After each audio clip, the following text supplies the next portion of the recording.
The sun rises over East Africa 4.1 million years ago, and the world is dying.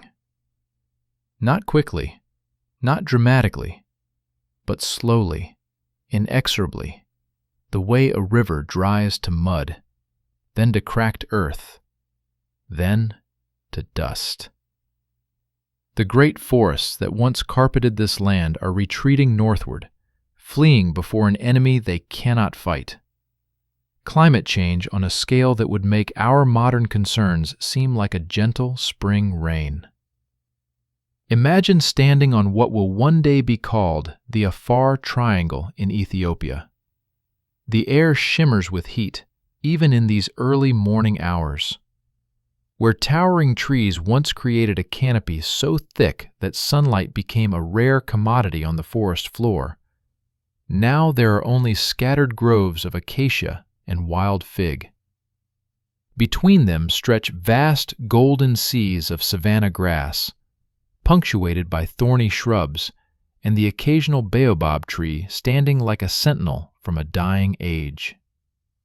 This is the world of Australopithecus anamensis, and it is a world that demands everything just to see another sunrise. The Waterhole lies in a shallow depression where ancient volcanic activity created a natural basin. During the wet season, it becomes a lake. During the dry season, it becomes the difference between life and death. And this year, the dry season has stretched on far longer than any living creature can remember. Our story begins 3 days before the conflict that will define this place, this moment, this critical juncture in the human story.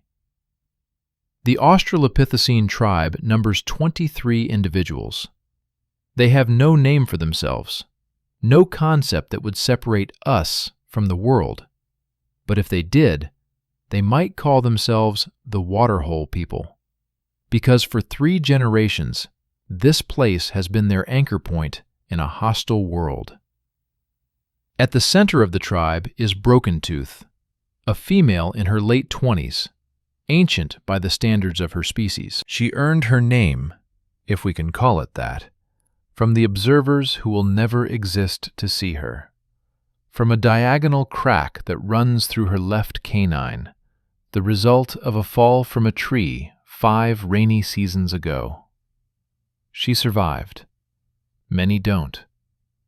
That survival marks her as something special, something tough, something worth following. She wakes before the others, as she always does. The sky is still more black than blue, stars still visible in the west. Her body aches in ways that young australopithecines cannot yet understand, in joints that grind bone against bone, in muscles that never quite relax anymore. But pain is information, and Broken Tooth is a collector of information. She moves to the edge of their sleeping site, a rocky outcrop that provides both elevation and protection. Below, the Waterhole gleams in the pre-dawn light, its surface perhaps 50 meters across, perhaps less. It has shrunk by half since the last new moon. The muddy banks that surround it tell stories in footprints and drag marks, a library written in pressed earth. Broken Tooth descends with the peculiar gait of her species, upright on 2 legs, but with a rolling motion that speaks of a body still negotiating the transition between trees and ground. She is 1.2 meters tall, weighing perhaps 30 kilograms, built with the lean efficiency of a creature that cannot afford excess. Her arms are long relative to her body, her fingers curved, adaptations for a life that still includes climbing despite the decreasing availability of trees. At the Waterhole's edge, she kneels. The water is murky, thick with sediment and algae. A month ago, it was clear enough to see the bottom. 2 weeks ago, fish still survived here. Now, those fish float belly up in the shallows, their decay adding another layer of foulness to water that tastes increasingly of minerals and death. But it is water, and water is life. She drinks deeply, ignoring the taste, her body's needs overriding any aesthetic concerns her brain might generate. Around her, the evidence of the waterhole's other visitors is overwhelming. Elephant tracks, massive and deep, form craters in the mud. The delicate twin crescent prints of gazelles and antelopes create complex patterns in the softer earth. The broad, hand-like impressions of baboons are everywhere, so numerous they overlap into a continuous, textured surface. That last fact troubles her in ways she cannot articulate. The baboons have always been here, have always been competitors, have always been dangerous. But something has changed. Their numbers have grown. Their boldness has increased. 3 days ago, they did not retreat when the australopithecines approached. 2 days ago, they displayed aggression, barking and screaming from the rocks above the waterhole. Yesterday, they did not leave at all. Broken Tooth straightens, water dripping from her chin, and scans the landscape with eyes that have been honed by millions of years of predation. The world at this hour belongs to the hunters and the hunted, and her species occupies an uncomfortable middle ground between both categories. Movement catches her attention. 50 meters to the north, a shape separates itself from the rocks. Then another. Then a dozen more. They are Australopithecus brumpti, giant baboons that stand as tall at the shoulder as Broken Tooth stands upright. Males can weigh 60 kilograms, twice her mass, with canine teeth as long as her fingers. They are grass eaters primarily, their digestive systems specialized for processing the endless savanna that has replaced the forests. But they are also opportunistic, clever, and organized in ways that make them far more dangerous than their diet suggests. The baboons descend toward the waterhole in a loose formation, adult males at the front and flanks, females and juveniles in the center. Broken Tooth estimates their number at 40, perhaps 50. She has seen this troop before, has shared this waterhole with them countless times over the years. But their current behavior carries a weight of intention that sets every nerve in her body screaming warnings. She does not run. Running triggers chase instincts in predators and competitors alike. Instead, she stands, makes herself as tall as possible, and begins to walk backward toward the rocky outcrop where her tribe still sleeps. The lead baboon male, a scarred veteran with silver streaking through the brown fur of his massive shoulders, watches her retreat. He does not follow, does not need to. His message is clear in the set of his posture, in the slight curl of his lip that exposes those dagger-like canines. This waterhole is ours now. Broken Tooth reaches the base of the outcrop as the rest of her tribe begins to wake.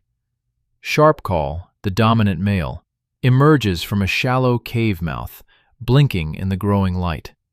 He is in his prime, perhaps 19 years old, with the broad shoulders and powerful arms that mark him as the tribe's protector and primary defender. His name, assigned by our imaginary observers, comes from the high-pitched bark he makes when alerting the tribe to danger. He sees Broken Tooth's posture, follows her gaze to the waterhole, and understands immediately. Sharpcall has lived his entire life in competition with these baboons. He knows their social structure, their territorial behaviors, their capacity for violence. What he is seeing now is different from all previous encounters. This is occupation. The other tribe members emerge, long fingers, an adolescent male showing promise of future dominance. Cloudface, a young female heavy with her first pregnancy. Stonebreaker, an older male who has survived despite a useless left arm, broken years ago and healed crooked. The mothers with infants clinging to their backs. The juveniles, not yet understanding the gravity of what is unfolding below. They gather around Broken Tooth and Sharpcall, creating a tight cluster that speaks to their fundamental social nature. Australopithecines are not solitary creatures. They are group animals, their survival dependent on cooperation, communication, and collective action. In this way, they are more human than ape, though they are neither and both. Sharpcall makes a decision. He begins to vocalize, a series of grunts and barks that carry information about intention and direction. The message: we go down, we go together, we claim what is ours. The tribe descends in formation, mimicking without realizing it the same structure the baboons employ. Males at the front and sides, females and young in the center, moving with the coordinated purpose of a unit rather than a collection of individuals. The baboons do not retreat. Both groups arrive at the waterhole's edge simultaneously, separated by perhaps 10 meters of churned mud. For a long moment, neither advances nor retreats. The air feels electric with potential violence, with the weight of competing survival imperatives colliding in this one desperate place. Then, Sharpcall does something extraordinary, something that reveals the complex cognitive abilities emerging in his species. He picks up a stone, a piece of volcanic rock roughly the size of his fist, and he throws it. Not at a baboon, at the water between them. The stone hits with a splash, sending ripples across the murky surface. The message is clear. This resource is contested, but it need not be paid for in blood. The silver-shouldered baboon male responds by taking one step forward. Just one. But it is enough. He is calling Sharpcall's bluff, testing the Australopithecine's resolve with the kind of calculated aggression that speaks to a sophisticated understanding of dominance dynamics. Broken Tooth moves before she consciously decides to move. She joins Sharpcall at the water's edge, and then Longfingers joins her, and then Stonebreaker, despite his damaged arm, and then the other males. The females with infants stay back, but the adolescent females come forward, understanding in some instinctive way that numbers matter, that the appearance of united strength can prevent the need to prove actual strength. For several heartbeats, the two species stand in a face-off that would make for a stunning documentary photograph if cameras existed to capture it. On one side, the giant baboons, powerful and numerous, perfectly adapted for the grassland world that is inheriting the earth. On the other, the Australopithecines, smaller and fewer, caught between evolutionary stages, bipedal apes trying to forge a new path in a changing world. The baboons outnumber them more than 2 to 1. The baboons are individually larger, more powerful, better armed with natural weapons. By every logical calculation, the Australopithecines should retreat, should surrender this waterhole and find another. But there is no other. Not within a day's journey, not within the range that their young can travel, not within reach before dehydration begins to kill. Sharpcall barks his distinctive warning call, loud enough to echo off the rocks. Around him, the other males join in, creating a cacophony of sound designed to project confidence, to mask fear, to make 23 individuals seem like many more. The baboons respond with their own vocalizations, a rising chorus of barks and screams that literally vibrates the air. The sound is overwhelming, primal, a wall of acoustic aggression that speaks to tens of millions of years of successful intimidation. And then, with a coordination that seems almost choreographed, both groups move to drink simultaneously, maintaining their separation, each keeping wary eyes on the other.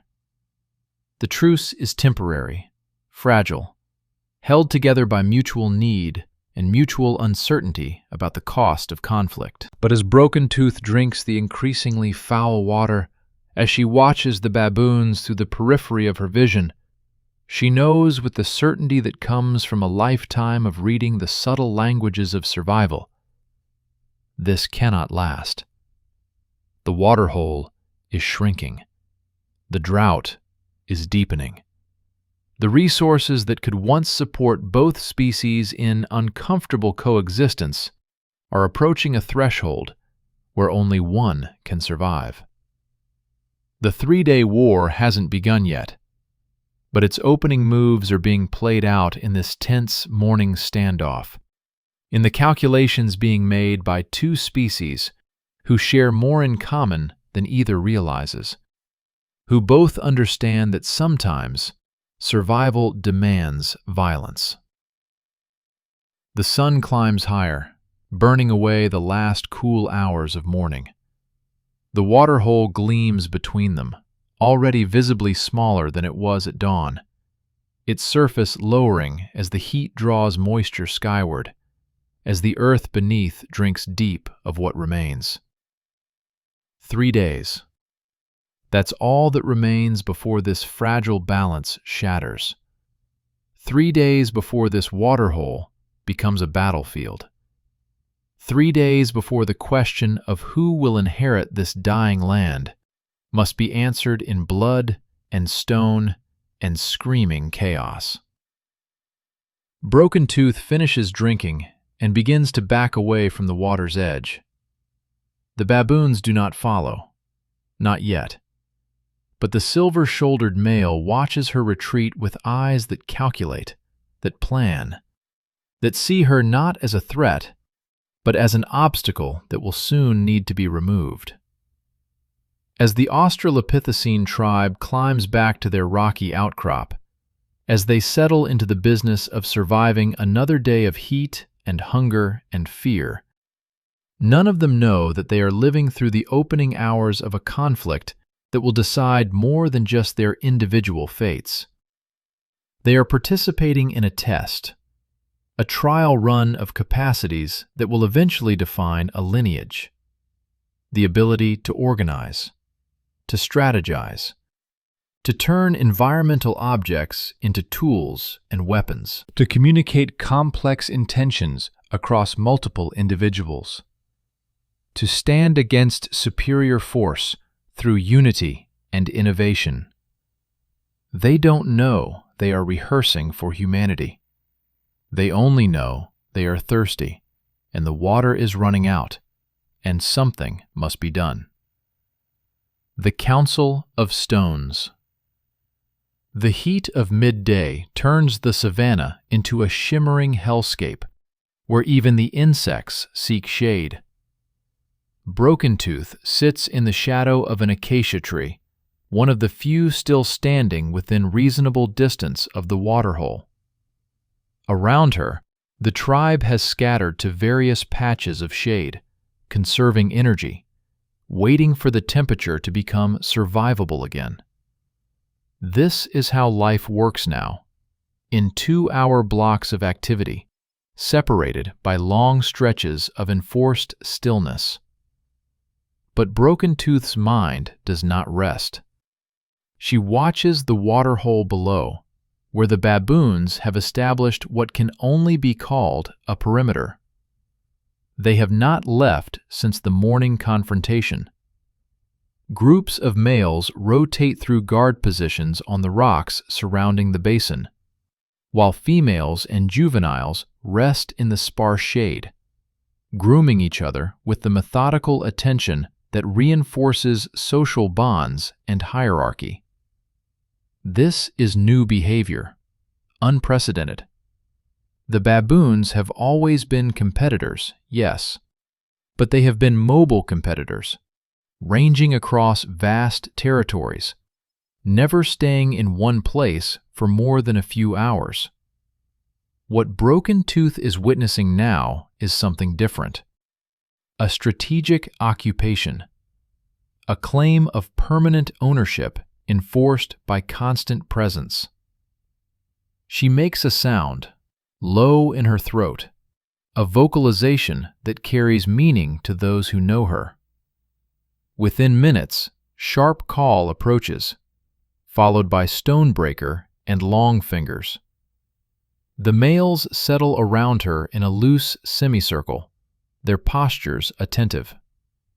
This is as close to a formal council as Australopithecines get, though they have no word for council, no concept of formal meetings. They simply know that when Broken Tooth makes that sound, important information follows. She gestures toward the waterhole with one long arm, then mimes drinking. The males understand. We need water. She then holds up fingers, counting in the simple way their species has developed. She shows them her hand twice, then again, then once more. 20. She's estimating the number of baboon males currently visible. Sharp Call responds by gesturing to their own group, holding up his hand twice, then 3 more fingers.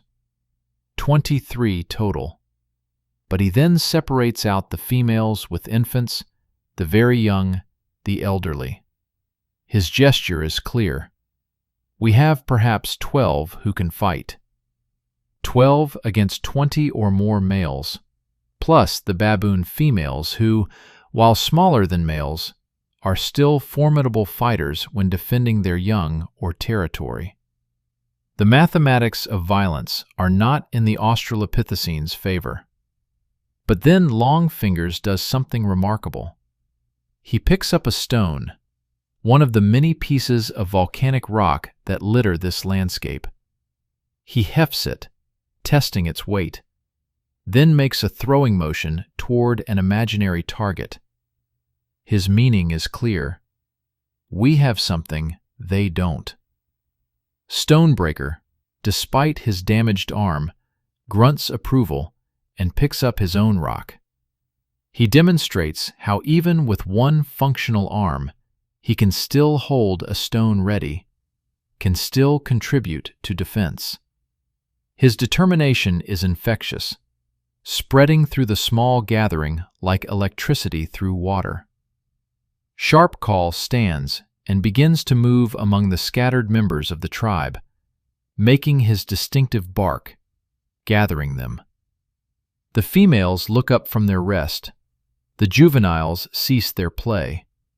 Even the elders rouse themselves from heat-induced torpor. Something is happening. Something that requires the attention of everyone. They gather in the shade of the acacia. 23 individuals who share no common language beyond gesture and vocalization, who have no written history, no stories passed down in words.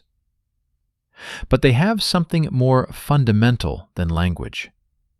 They have shared experience, shared danger, shared understanding that their survival depends on collective action. Broken Tooth stands and begins what can only be described as teaching, though she has no concept of pedagogy, no awareness that she is transmitting learned behavior across individuals and potentially across generations.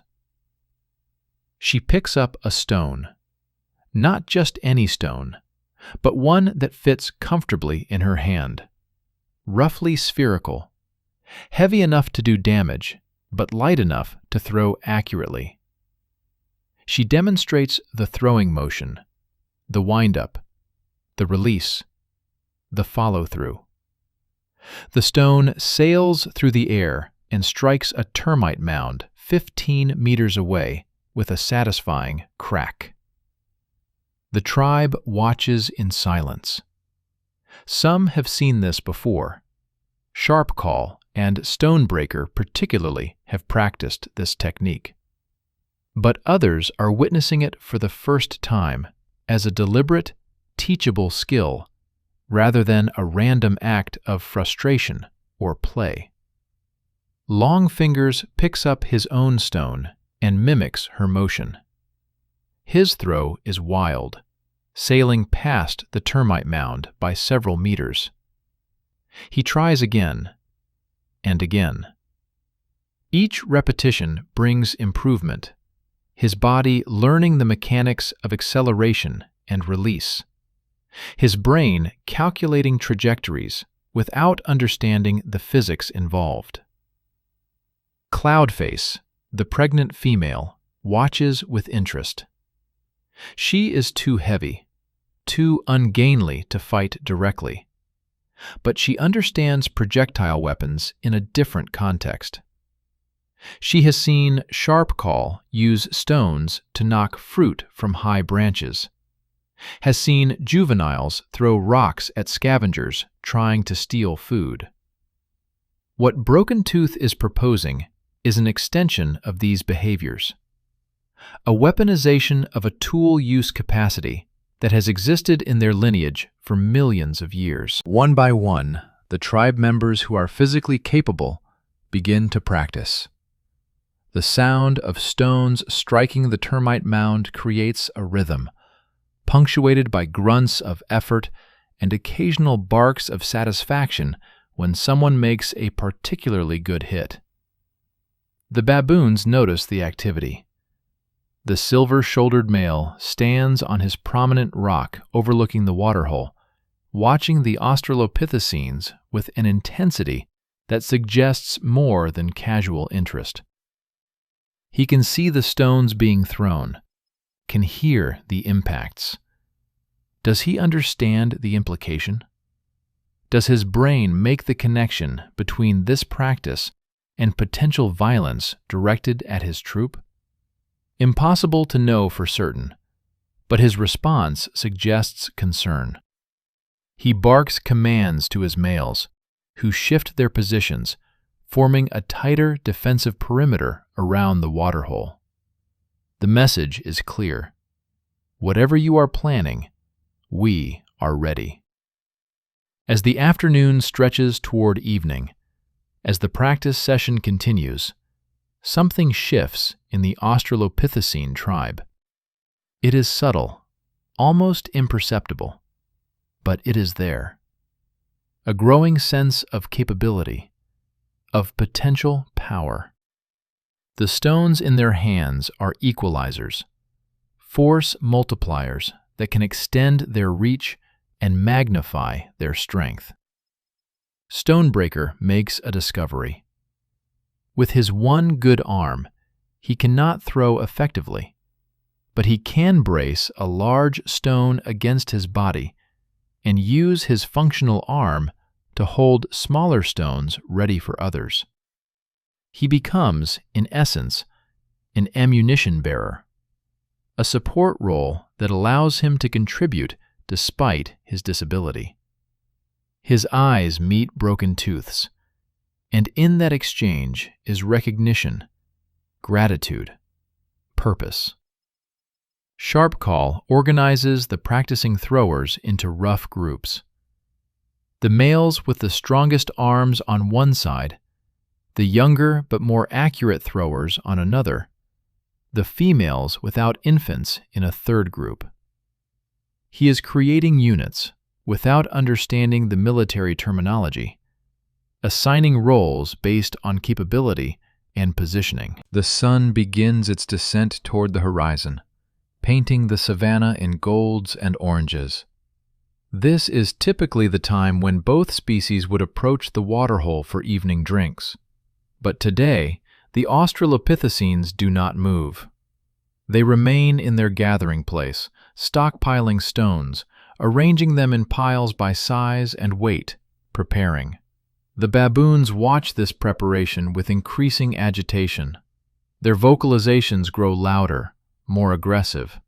They are intelligent enough to recognize threat assessment when they see it, smart enough to understand that something has changed in the dynamic between the species. As darkness approaches, Broken Tooth makes a decision. She gestures to Sharpcall, who nods understanding. Tonight, they will not go to the Waterhole. They will conserve their energy, guard their strength, force the baboons to wonder and worry about their intentions. It is a gamble. Dehydration is already affecting the tribe, particularly the youngest and oldest members. Skipping the evening drink means morning will come with desperate thirst, with weakened bodies. But it also means presenting a united front, showing the baboons that the australopithecines are no longer predictable, no longer following the established patterns of behavior. The tribe settles into their sleeping positions on the rocky outcrop as night falls. But the atmosphere is different from previous nights. There is tension, yes, but also something else: anticipation, determination, a collective sense that tomorrow will bring change. Broken Tooth lies awake long after the others have fallen into restless sleep. From below, she can hear the baboons settling down as well, their barks and grunts gradually fading into the normal night sounds of the savanna. Hyenas call in the distance. A lion roars somewhere far to the south. The world continues its ancient cycles of predation and survival. But something new has entered this world today. Something that will echo across millions of years into a future these creatures cannot imagine. The Australopithecines have held a strategy session. They have practiced coordinated tactics. They have assigned roles based on capability rather than pure dominance hierarchy. They have modified their behavior to gain strategic advantage. They have, in the most primitive sense, made war plans. The moon rises, full and bright, casting silver light across the dying landscape. The Waterhole gleams below, its surface perhaps 45 meters across now, shrinking with each passing hour. At the current rate, it will be gone completely in 10 days, perhaps less. But the conflict will not wait 10 days. The tension building between the two species has its own timeline, its own momentum. The patterns have been disrupted, the social contracts broken. Violence is no longer a possibility to be avoided, but an inevitability to be prepared for. Broken Tooth finally allows sleep to take her, her hand resting on a smooth stone she has chosen as her personal weapon.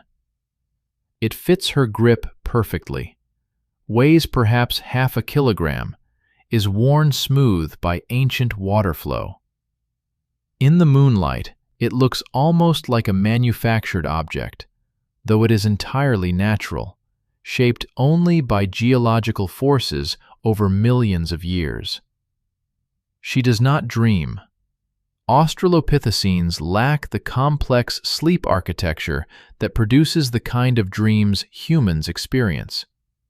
But her brain continues to process information through the night, consolidating the day's learning, strengthening the neural pathways associated with throwing accuracy and tactical thinking. Tomorrow will be day 2. Tomorrow, the baboons will expect the Australopithecines to approach the Waterhole in their usual pattern, desperate and submissive. Tomorrow, they will discover that desperation can transform into determination, that submission can evolve into resistance. Tomorrow, the war moves closer to its inevitable outbreak. But tonight, under the full moon, with her tribe sleeping around her and her hand on a stone that may save or doom them all, Broken Tooth experiences something that might be called hope, though she has no word for it and would not recognize it as an emotion. She only knows that they have a plan, that they are prepared, that they will not go quietly into extinction. The dying land demands everything just to see another sunrise. Tomorrow, They will show the baboons that they are willing to pay that price. The morning of broken water. Dawn breaks red and angry over the savanna, the sky streaked with crimson clouds that promise no rain, only more heat, more drought, more death. Broken Tooth wakes to the sound of distress calls from the youngest members of the tribe. The infants are crying, their tiny voices cracked and desperate. They need water. Their mothers need water. Everyone needs water. The decision to skip the evening drink was strategic, but strategy does not quench thirst or silence the biological imperatives that drive all living things. She rises stiffly, joints protesting the movement, and surveys her tribe in the early morning light. They look diminished somehow, shrunken by dehydration and fear. Cloudface, the pregnant female, sits apart from the others, her breathing labored, one hand pressed against her swollen belly. The pregnancy is already a massive drain on her body's resources. Without water today, she may not survive to see tomorrow. Sharp Call approaches, his eyes meeting Broken Tooth's with an understanding that needs no vocalization. The time for preparation has ended. The time for action has arrived. He begins to organize the tribe with the same methodical approach he used yesterday. The fighting males gather their stones, each selecting 3 or 4 projectiles of varying sizes. The younger throwers collect their ammunition. Stonebreaker positions himself with a pile of reserves, his damaged arm tucked against his body, his good hand ready to pass stones to those who expend their supply. The females without infants form their own group, armed but positioned to protect the mothers and young. It is a defensive formation, designed not for conquest but for survival, for creating enough space and safety to allow vulnerable members to drink. Broken Tooth takes her position at Sharp Call's right side. Longfingers stands to his left. They are the vanguard, the first line, the individuals who will either break the baboon perimeter or die trying. The tribe begins to descend from the rocky outcrop as the sun clears the horizon. They move slowly, deliberately, maintaining their formation. This is not the scattered, nervous approach of previous mornings. This is coordinated. This is purposeful. The baboons notice immediately. The silver-shouldered male stands on his rock, surrounded by his senior males. He barks commands, and the baboon troop responds with military precision, forming their own lines, creating a living barrier between the australopithecines and the water. The message is unmistakable. You shall not pass. The two species approach each other across the churned mud that surrounds the waterhole. 50 meters. 40. 30. The tension builds with each step, the air seeming to thicken with potential violence. At 20 meters, Sharp Call raises his hand, and the Australopithecine tribe stops. They are within throwing range now, but not yet committed to violence. This is the last moment for negotiation, for the possibility that both species might find a way to share the dwindling resource. Sharp Call makes a gesture toward the water, a simple indication of need and intention. The silver-shouldered baboon responds by taking 3 aggressive steps forward, his massive canines fully displayed, his shoulders hunched in a posture that promises devastating violence. The negotiation has failed before it truly began.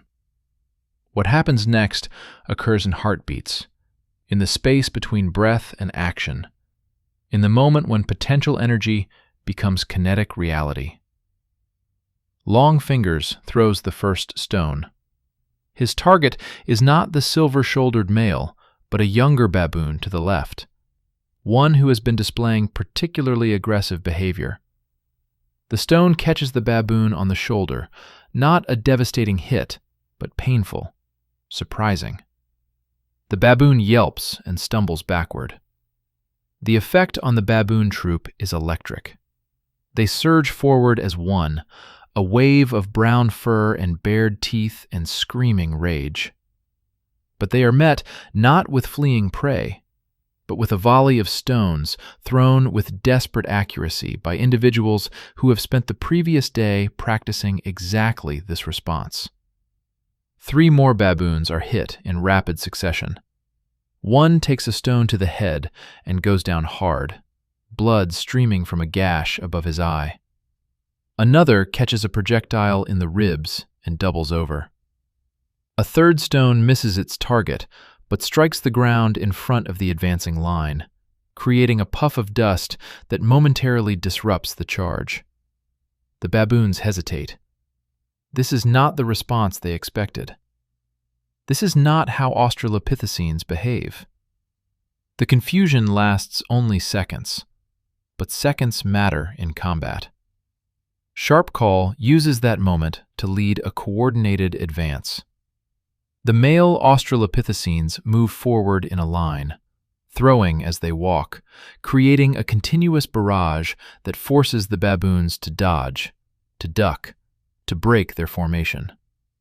Broken Tooth throws her carefully selected stone with all the strength her small frame can generate.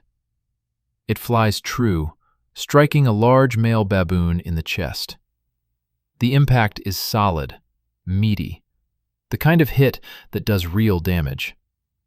The baboon staggers, gasping for air, and falls to his knees. But the baboons are recovering from their initial shock. The silver-shouldered male roars commands, reorganizing his troop, sending flanking groups to either side of the australopithecine line. His strategy is sound.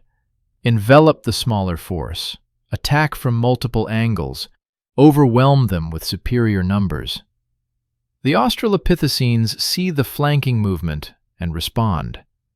The female fighters move to the edges of their formation, creating a broader front, throwing stones at the flanking baboons to slow their advance. It is a desperate measure, stretching their already thin line even thinner. But the alternative is encirclement and slaughter. Stonebreaker, from his position behind the fighters, calls out in his distinctive grunt, alerting Sharp Call to a gap forming in their left flank. 3 baboons are pushing through, trying to reach the vulnerable mothers and infants behind the fighting line. Long Fingers breaks from the main group and sprints to intercept them. He is young, fast, his body still carrying the resilience of adolescence. He throws on the run, a difficult feat that requires extraordinary coordination. His first stone misses. His second catches the lead baboon in the leg, causing it to stumble. His third hits another squarely in the face, producing a spray of blood and a howl of pain. But the third baboon reaches him before he can throw again. They collide in a tangle of limbs and fury. The baboon is larger, stronger, armed with those terrible canine teeth. Long Fingers should be dead in seconds. Instead, he grabs the baboon's throat with both hands and squeezes with the desperate strength of someone fighting, not just for his own life, but for his entire tribe's survival. The baboon tries to bite, tries to claw, but Long Fingers' grip is locked, his fingers digging into fur and flesh and windpipe. They fall together into the mud at the waterhole's edge, rolling, thrashing, creating a vortex of violence that draws attention from both sides. Baboons rush to help their companion. Australopithecines rush to help Long Fingers. The battle, which began as a controlled exchange of projectiles, descends into chaos. Broken Tooth finds herself face to face with a female baboon protecting a juvenile. The baboon displays aggressive but also defensive, her body language saying, "I don't want this fight, but I will finish it if I must." Broken Tooth understands that posture, recognizes it from countless previous encounters. She makes a decision in a fraction of a second. She will not throw at this female. She will reserve her stones for the males who pose the greater threat. She sidesteps the female and throws her second stone at a male baboon who is advancing on cloud face. The pregnant female has moved forward despite her condition, driven by the same thirst that drives all of them. But she is vulnerable, slow, an easy target. Broken Tooth's stone hits the advancing male in the shoulder, spinning him around, buying Cloudface precious seconds to retreat behind the protective line. The Waterhole itself has become a no-man's land, a churned expanse of bloody mud where individuals from both species struggle and die. The water, the precious resource that sparked this conflict, is being contaminated by the violence fought over it. Blood mixes with the murky liquid. Bodies fall into the shallows. Sharpcall fights with the calculated fury of a leader who knows that his decisions will determine who survives and who doesn't. He has exhausted his throwing stones and has picked up a large rock, wielding it in both hands as a bludgeon. A baboon male charges him, and Sharpcall swings the rock with devastating force, catching the baboon in the side of the head. The sound of the impact is sickening, final. The baboon drops instantly, his skull fractured, his body twitching in the involuntary spasms that precede death. But the effort leaves Sharpcall exposed. Another baboon sees the opportunity and leaps onto his back, canines seeking his throat. Sharpcall throws himself backward, crushing the baboon between his body and the ground. He rolls, trying to dislodge his attacker, and succeeds partially. The baboon's grip loosens, and Sharpcall spins, grabbing the creature's arm and twisting with all his strength. The baboon's arm breaks, with a sound like a green branch snapping. The scream that follows is purely animal, transcending species, the universal language of agony. Longfingers emerges from the water, covered in mud and blood, some his own, most belonging to the baboon he strangled with his bare hands. He is breathing in ragged gasps, his eyes wild, his body running on adrenaline and instinct.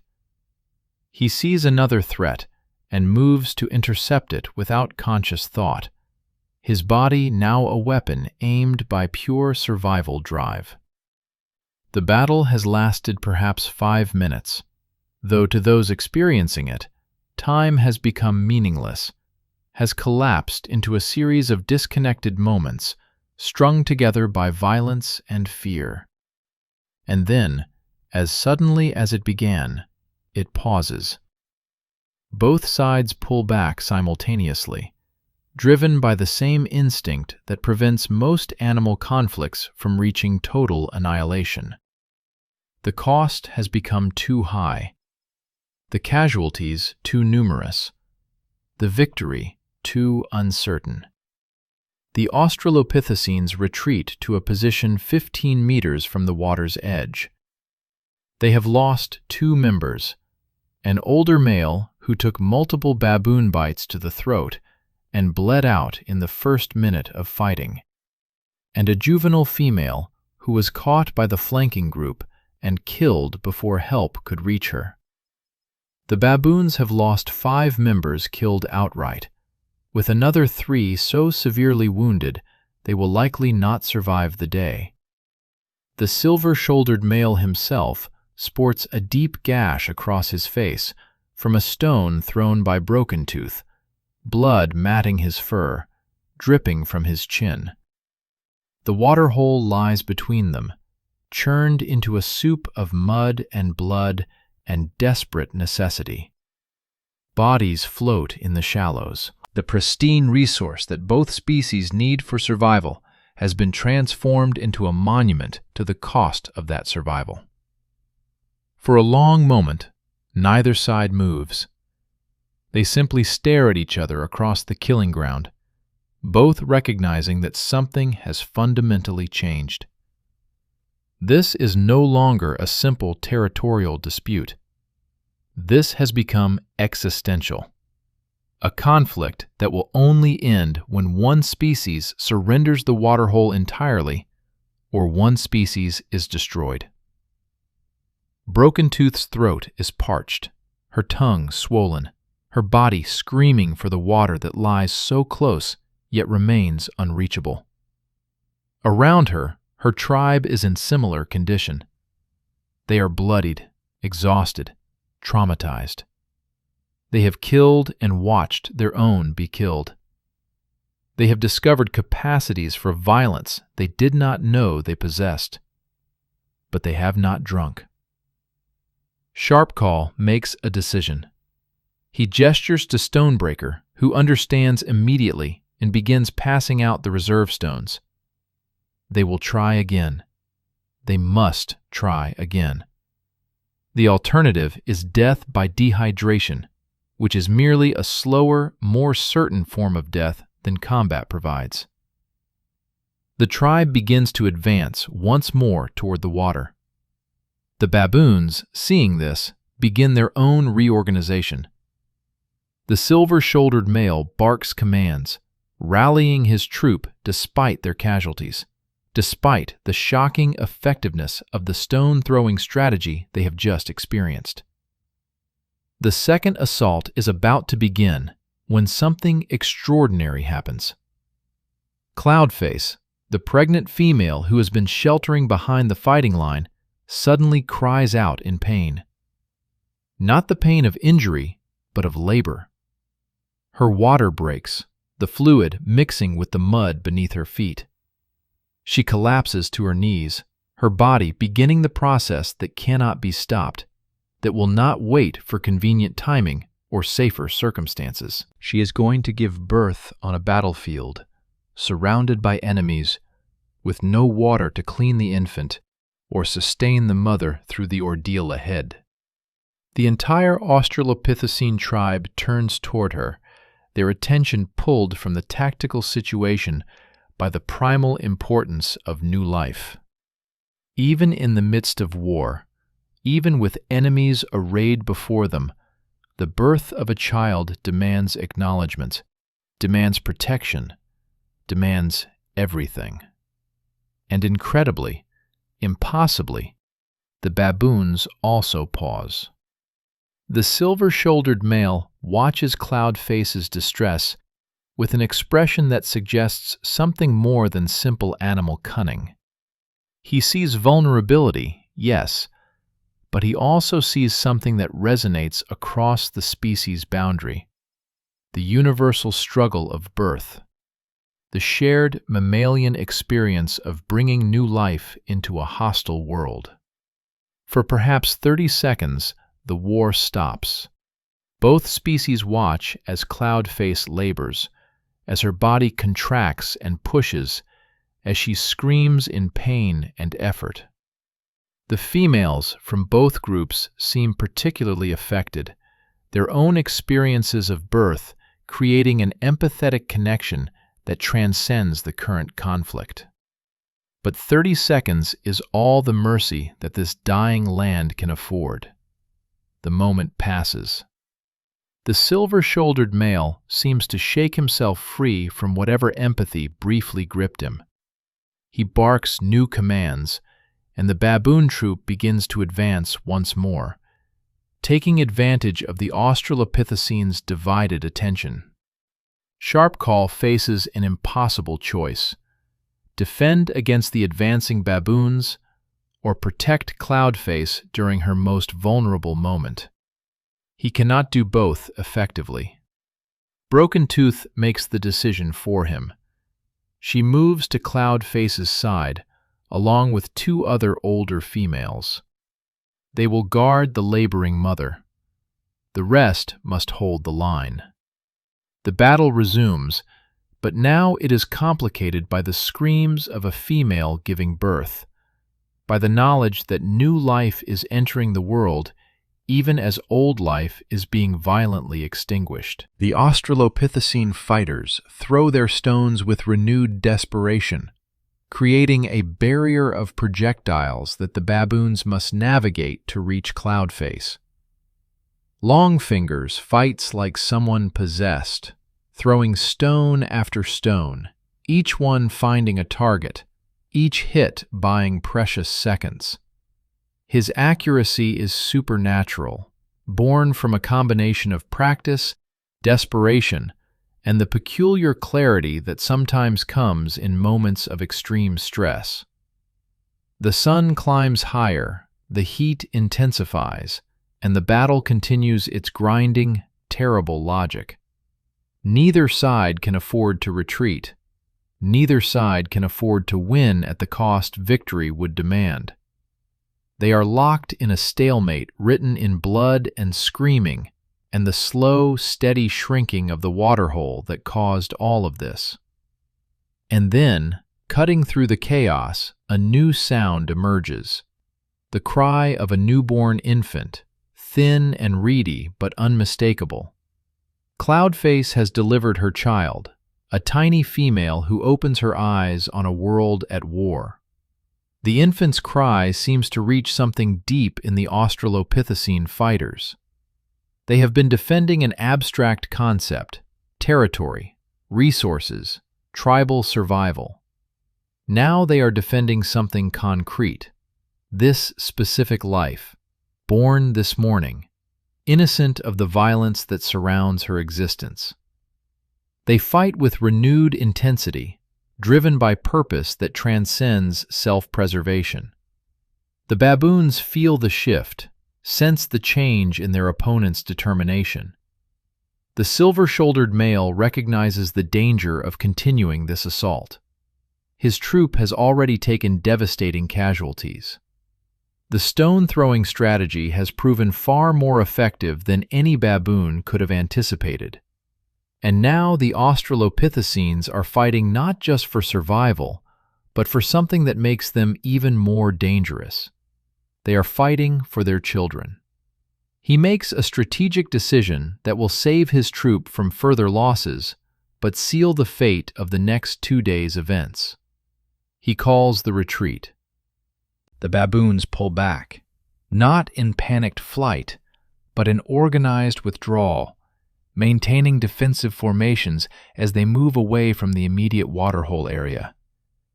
They retreat perhaps 50 meters and establish a new perimeter, far enough to be safe from thrown stones, but close enough to maintain their claim on the resource. The Australopithecines do not pursue. They are too exhausted, too depleted, too focused on their immediate needs. Sharp Call leads a rapid advance to the water's edge. The tribe drinks desperately, ignoring the blood and mud, ignoring the bodies floating in the shallows, consuming the contaminated water because contaminated water is still water, and water is still life. Broken Tooth fills her mouth again and again, her body absorbing the fluid like drought-cracked earth absorbs rain. She drinks until her stomach feels swollen, until the immediate screaming need of dehydration fades to a manageable ache. Then she helps carry Cloudface to the water, supporting the exhausted new mother as she drinks and cleans her infant in the murky liquid. The baby, remarkably, seems healthy despite the circumstances of her birth. She nurses immediately, drawing colostrum from Cloudface's breast, beginning her own journey of survival in a world that has made its hostility clear from her first moments of consciousness. The Australopithecines have won the morning. They have accessed the water. They have suffered casualties, but inflicted more than they received. By any tactical measure, This engagement belongs to them. But as they retreat back to their rocky outcrop, carrying their dead, supporting their wounded, protecting their newest member, they all understand that nothing has been resolved. The waterhole continues to shrink. The baboons have not abandoned their claim. The drought shows no sign of breaking. This was not the war. This was merely the first battle. 2 more days of conflict lie ahead, and the worst is yet to come. The Council of Blood. The afternoon sun beats down on the rocky outcrop with the kind of heat that makes the air visible, wavering like water above fire-heated stone. The Australopithecine tribe huddles in whatever shade they can find, their bodies marked by the morning's violence. Longfingers sports deep scratches across his chest and arms, souvenirs from his fight in the mud. Sharpcall limps slightly, favoring his left leg where a baboon managed to land a glancing bite. Even Broken Tooth, who fought from distance primarily, has bruises blooming purple-black across her shoulders and back from impacts she barely remembers receiving. But they are alive. They have water in their bellies, and they have Cloudface's infant, the tiny female who has been named in the informal way of their species by the circumstances of her birth. She is Stormchild, born in violence, baptized in bloodied water, her first breath taken in the midst of war. The 2 dead tribe members lie at the edge of the outcrop, their bodies already attracting flies. There is no burial ceremony because Australopithecines have not yet developed the cognitive frameworks for ritual disposition of the dead.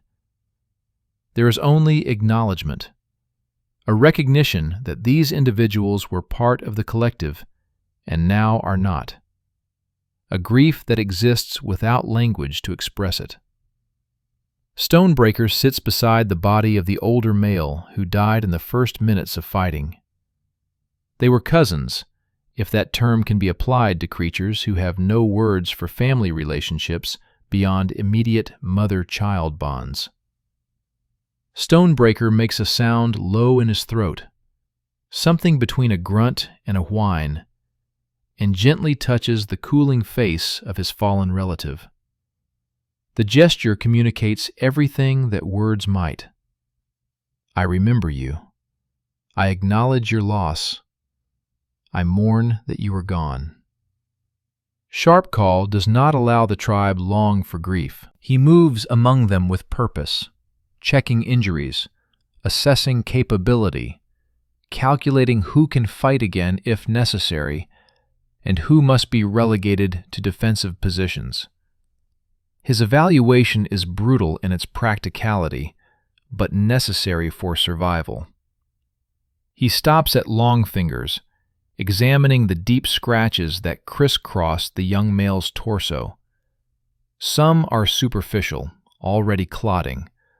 Others are deeper, still seeping blood, vulnerable to infection in this hot, fly-infested environment. Sharpcall makes a decision and leads Longfingers to a particular type of tree growing at the outcrop's edge, an acacia with leaves that, when chewed, produce a paste with mild antiseptic properties. This is learned behavior, passed down through observation and imitation across generations. Sharpcall's mother taught him. Her mother taught her. The chain extends back through time, a thread of survival knowledge that predates language, that exists in demonstration and memory. Longfingers chews the leaves as instructed, then packs the resulting paste into his deeper wounds. The relief is not immediate, but over the next hours, the risk of infection will be reduced. It is a small thing, easily overlooked, but these small things accumulate into the difference between survival and extinction. Broken Tooth watches this treatment with intense focus. She has seen it before, has even applied it to her own injuries in the past. But now she sees it differently. She sees it as technology, as problem-solving, as the application of knowledge to alter outcomes. The stones they threw were technology. The paste Longfingers applies is technology. The coordinated battle formations they developed are technology. They are becoming something more than animals reacting to environment. They are becoming engineers of their own survival. But even as this realization flickers through her consciousness without words to frame it, another truth demands attention. The baboons are not defeated. From their position on the outcrop, the Australopithecines can see the rival troop regrouping around the waterhole. They, too, are tending their wounded, accounting for their dead, reorganizing their defensive perimeter. The silver-shouldered male stands on his prominent rock, and even from this distance, even with the heat shimmer distorting the view, his posture communicates determination. He has not surrendered. He has only retreated to reassess, to learn from the morning's lessons, to plan the next engagement. Broken Tooth feels a strange emotion that she cannot name because her species has not yet developed the vocabulary for respect toward an enemy. But that is what she feels. Recognition that the being she faces is intelligent, adaptive, dangerous, not just in raw physical capacity, but in the ability to think, to plan, to learn. This makes the baboon male more dangerous, not less. As the afternoon wears on, both species engage in parallel activities that mirror each other in unsettling ways. Both gather stones, preparing ammunition for the next engagement. Both assign scouts to watch the other's movements. Both organize their young and vulnerable into protected positions while their fighters rest and prepare. It is as if they are following the same playbook, guided by the same instincts toward warfare that will, millions of years later, be codified into military manuals and strategic doctrines by creatures not yet even imagined. Cloudface nurses Stormchild in the shade, her body depleted by labor and combat and the ongoing demands of lactation in a drought. She drinks frequently from the water they brought back in hollowed sections of gourd, another piece of technology so simple it seems almost invisible: the use of containers to transport resources. The other females take turns bringing her food: insects they've caught, roots they've dug, the occasional small lizard. It is not enough. Nothing is enough in this dying land. But it is what they have, and they share it because Cloudface is tribe, and Stormchild is tribe, and the tribe survives together or not at all. As evening approaches, Sharpcall makes a decision that surprises even Broken Tooth. He will not lead an evening water run. Instead, he will force the baboons to come to them. His reasoning is sound. The Australopithecines are fewer in number, more injured, less capable of sustained combat.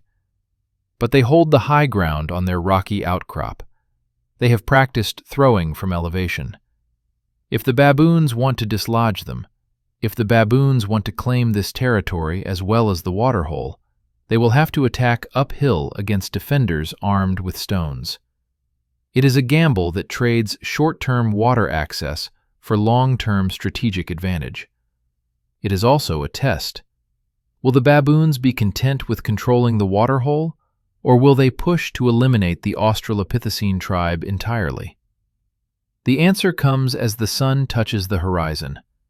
The baboons begin to move, not toward the Waterhole for their evening drink, but toward the rocky outcrop. The silver-shouldered male leads them, his wounded face twisted in what might be determination, or might be rage, or might be both.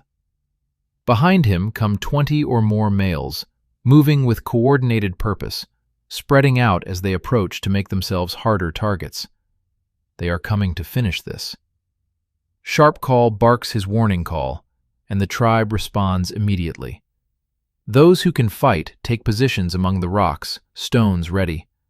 Those who cannot fight retreat to the highest point of the outcrop, putting distance and elevation between themselves and the coming violence. Broken Tooth takes her position beside Sharp Call once again.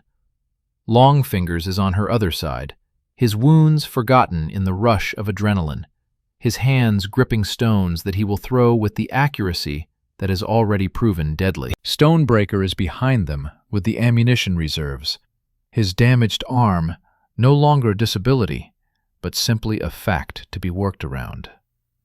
The baboons reach the base of the outcrop and begin to climb. What follows is different from the morning's battle. This is not a chaotic melee on flat ground, but a defensive siege. Attackers struggling upward against defenders raining stones from above. The physics favor the Australopithecines. Gravity accelerates their thrown projectiles, giving them additional force.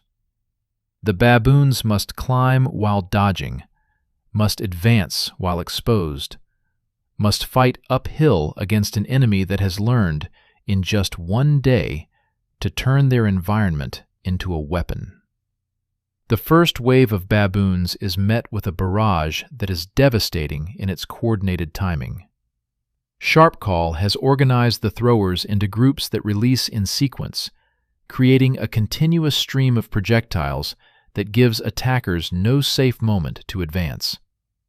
It is sophisticated tactical thinking, the kind that requires abstract planning and communication of complex ideas. 3 baboons fall in the first 30 seconds, struck by stones that crack skulls, break limbs, or simply batter them with enough cumulative force to send them tumbling back down the rocks. The others hesitate, their courage faltering in the face of this unexpectedly effective defense. But the silver-shouldered male drives them forward with barking commands that communicate one message: advance or be left behind, attack or lose status, fight or admit weakness. It is the tyranny of social hierarchy deployed as military tactics, and it works. The baboons resume their assault, climbing with desperate determination. Long Fingers runs out of stones. Stonebreaker passes him more, but the supply is dwindling faster than anticipated. They have been throwing with such frequency, such intensity, that even their carefully gathered reserves are being depleted. Mathematical reality asserts itself. They cannot maintain this rate of fire indefinitely. A baboon male reaches the first defensive level, pulling himself up onto a ledge where an adolescent female Australopithecine waits. She has 1 stone left. She throws it point blank into the baboon's face. The impact is catastrophic, pulping flesh, shattering bone, dropping the attacker instantly. But his body falls backward onto those climbing behind him, and in the tangle of falling baboon and those trying to avoid him, a gap opens in the defense. 2 more baboons exploit it, reaching the ledge, now facing the adolescent female, who has no weapons left except her hands and teeth and desperation. Broken Tooth sees the danger and makes a decision that might be called heroic if such concepts existed for her species. She abandons her position and runs laterally across the outcrop, covering ground with the peculiar efficiency of bipedal locomotion, reaching the adolescent female just as the baboons close in. She has no stones left either. But she has something else. A piece of deadwood, a branch roughly as long as her arm, heavy and solid. She swings it like a club, catching the first baboon across the face with enough force to spray blood and break teeth. The second baboon tackles her before she can swing again, and they tumble together across the rocky surface, each trying to kill the other with bare hands and teeth. The baboon is larger, stronger. But Broken Tooth is fighting on her home territory, among rocks she knows intimately, with every advantage that familiarity provides. She jams her fingers into the baboon's eyes, eliciting a scream of agony. She bites his ear, tearing away a chunk of flesh. She fights with the absolute commitment of someone who knows that defeat means death not just for herself, but for every member of her tribe. Sharpcall sees Broken Tooth struggle and abandons his own position to help her. This creates another gap in the defense. More baboons pour through. The organized defensive line collapses into individual combat. Small groups of each species locked in death struggles across the rocky outcrop. It is chaos. It is violence, stripped of strategy and reduced to its most primitive essence. Kill or be killed. Survive or be erased. Longfingers finds himself surrounded by 3 baboon juveniles, not full adults, but large enough and aggressive enough to be dangerous in numbers. He grabs a rock too large to throw and uses it as a shield, blocking their attempts to reach his body while looking for an opening to counterattack. When one juvenile overextends, Longfingers drops the rock shield and grabs the attacker's arm, twisting it behind its back until something snaps. The juvenile's scream causes the others to hesitate just long enough for Longfingers to grab his rock shield again. Stonebreaker, despite his disability, becomes a critical defender of the highest point where the mothers and infants have retreated. A baboon male reaches that level, intent on attacking the most vulnerable members of the Australopithecine tribe. Stonebreaker steps into his path, and what follows is a fight that transcends physical capability. Stonebreaker cannot throw, cannot use both arms in coordinated strikes, cannot match the baboon's strength or weapons. But he can position his body as a barrier, can take damage to prevent damage to those behind him, can transform himself into a living shield that the baboon must destroy before reaching the mothers and children. The baboon tears into him, canines finding flesh, powerful arms inflicting terrible injuries. Stonebreaker does not retreat, does not surrender his position. He wraps his one good arm around the baboon in a grotesque embrace, holding the attacker close, preventing him from getting past, accepting wounds that might be fatal in order to protect those who cannot protect themselves. Sharpcall reaches them and ends the fight with a stone to the back of the baboon's skull. But Stonebreaker is already falling, his body too damaged to remain upright, blood pouring from multiple wounds that no amount of acacia paste will heal. The battle continues around his fallen form, over his body, as if he has become just another feature of the rocky terrain.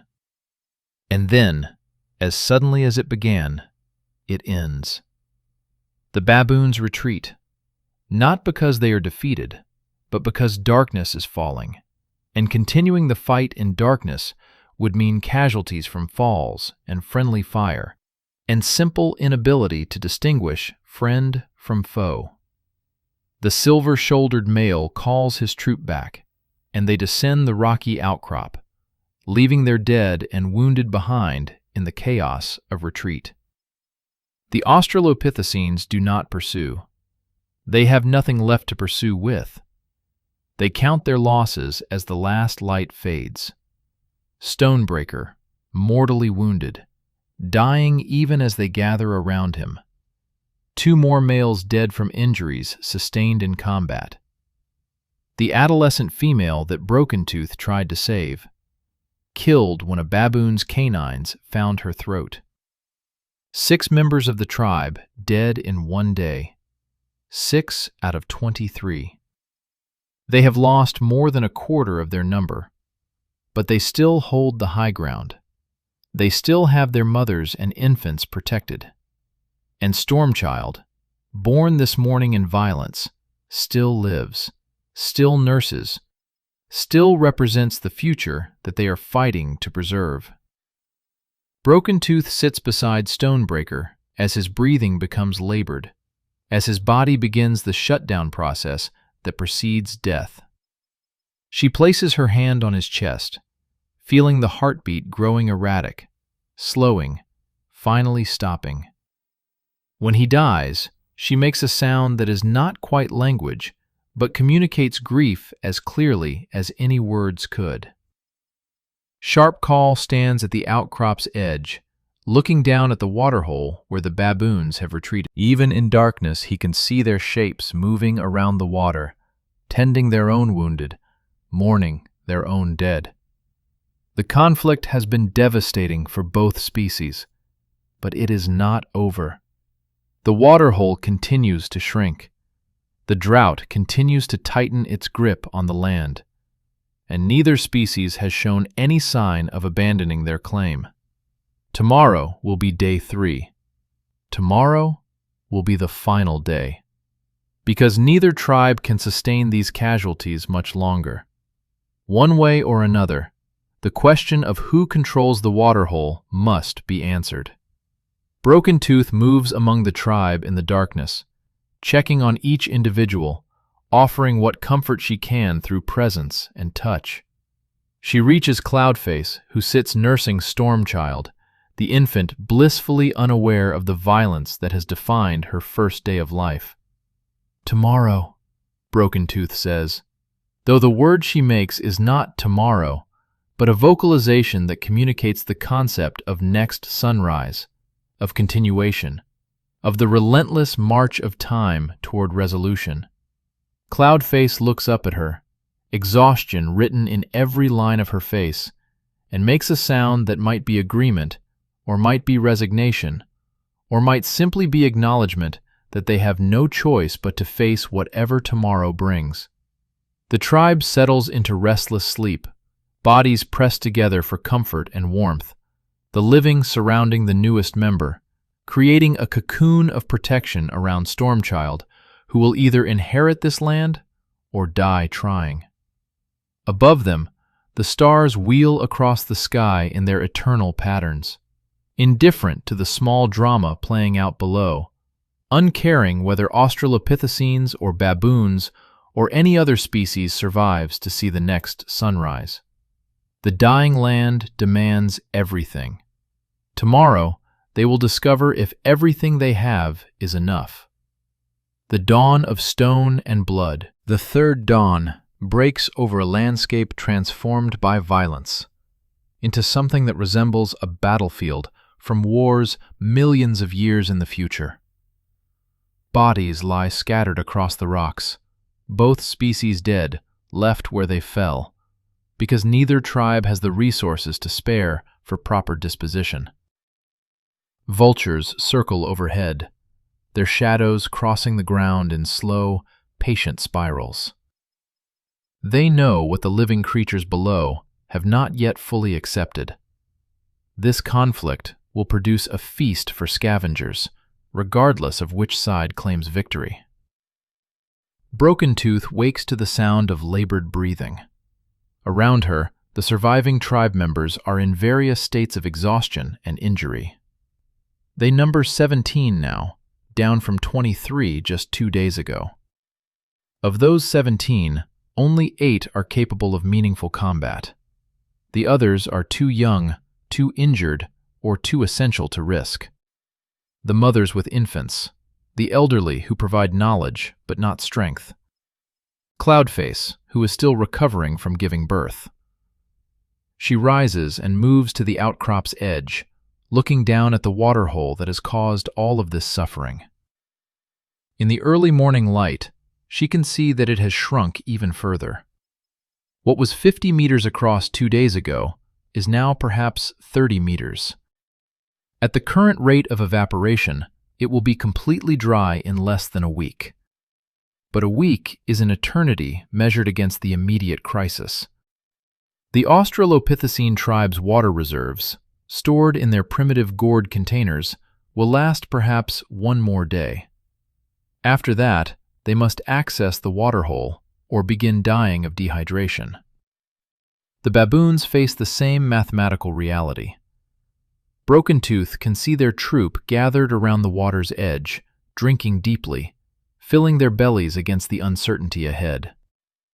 They number perhaps 30 now, down from 50 or more at the conflict's beginning. Their casualties have been even more severe than the Australopithecines, a consequence of attacking prepared defenders on high ground.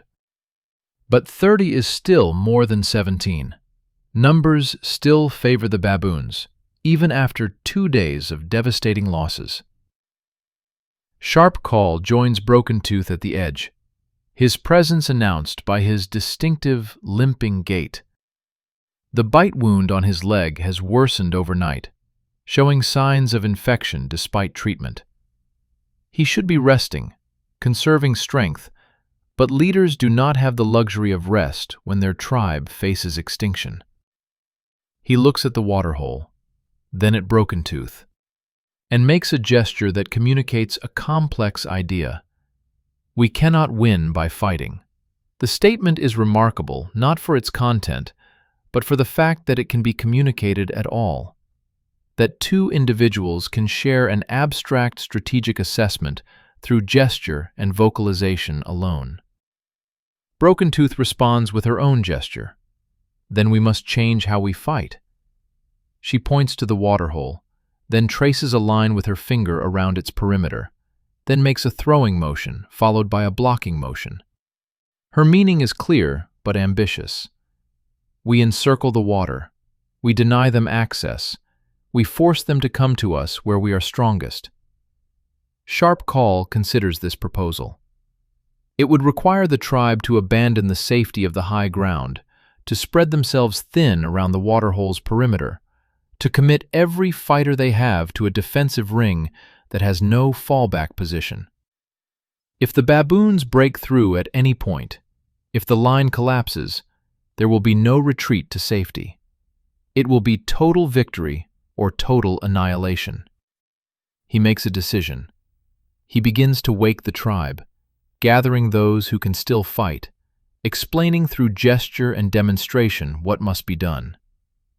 The plan spreads through the group, not as commands, but as shared understanding, each individual grasping their role in the larger strategy.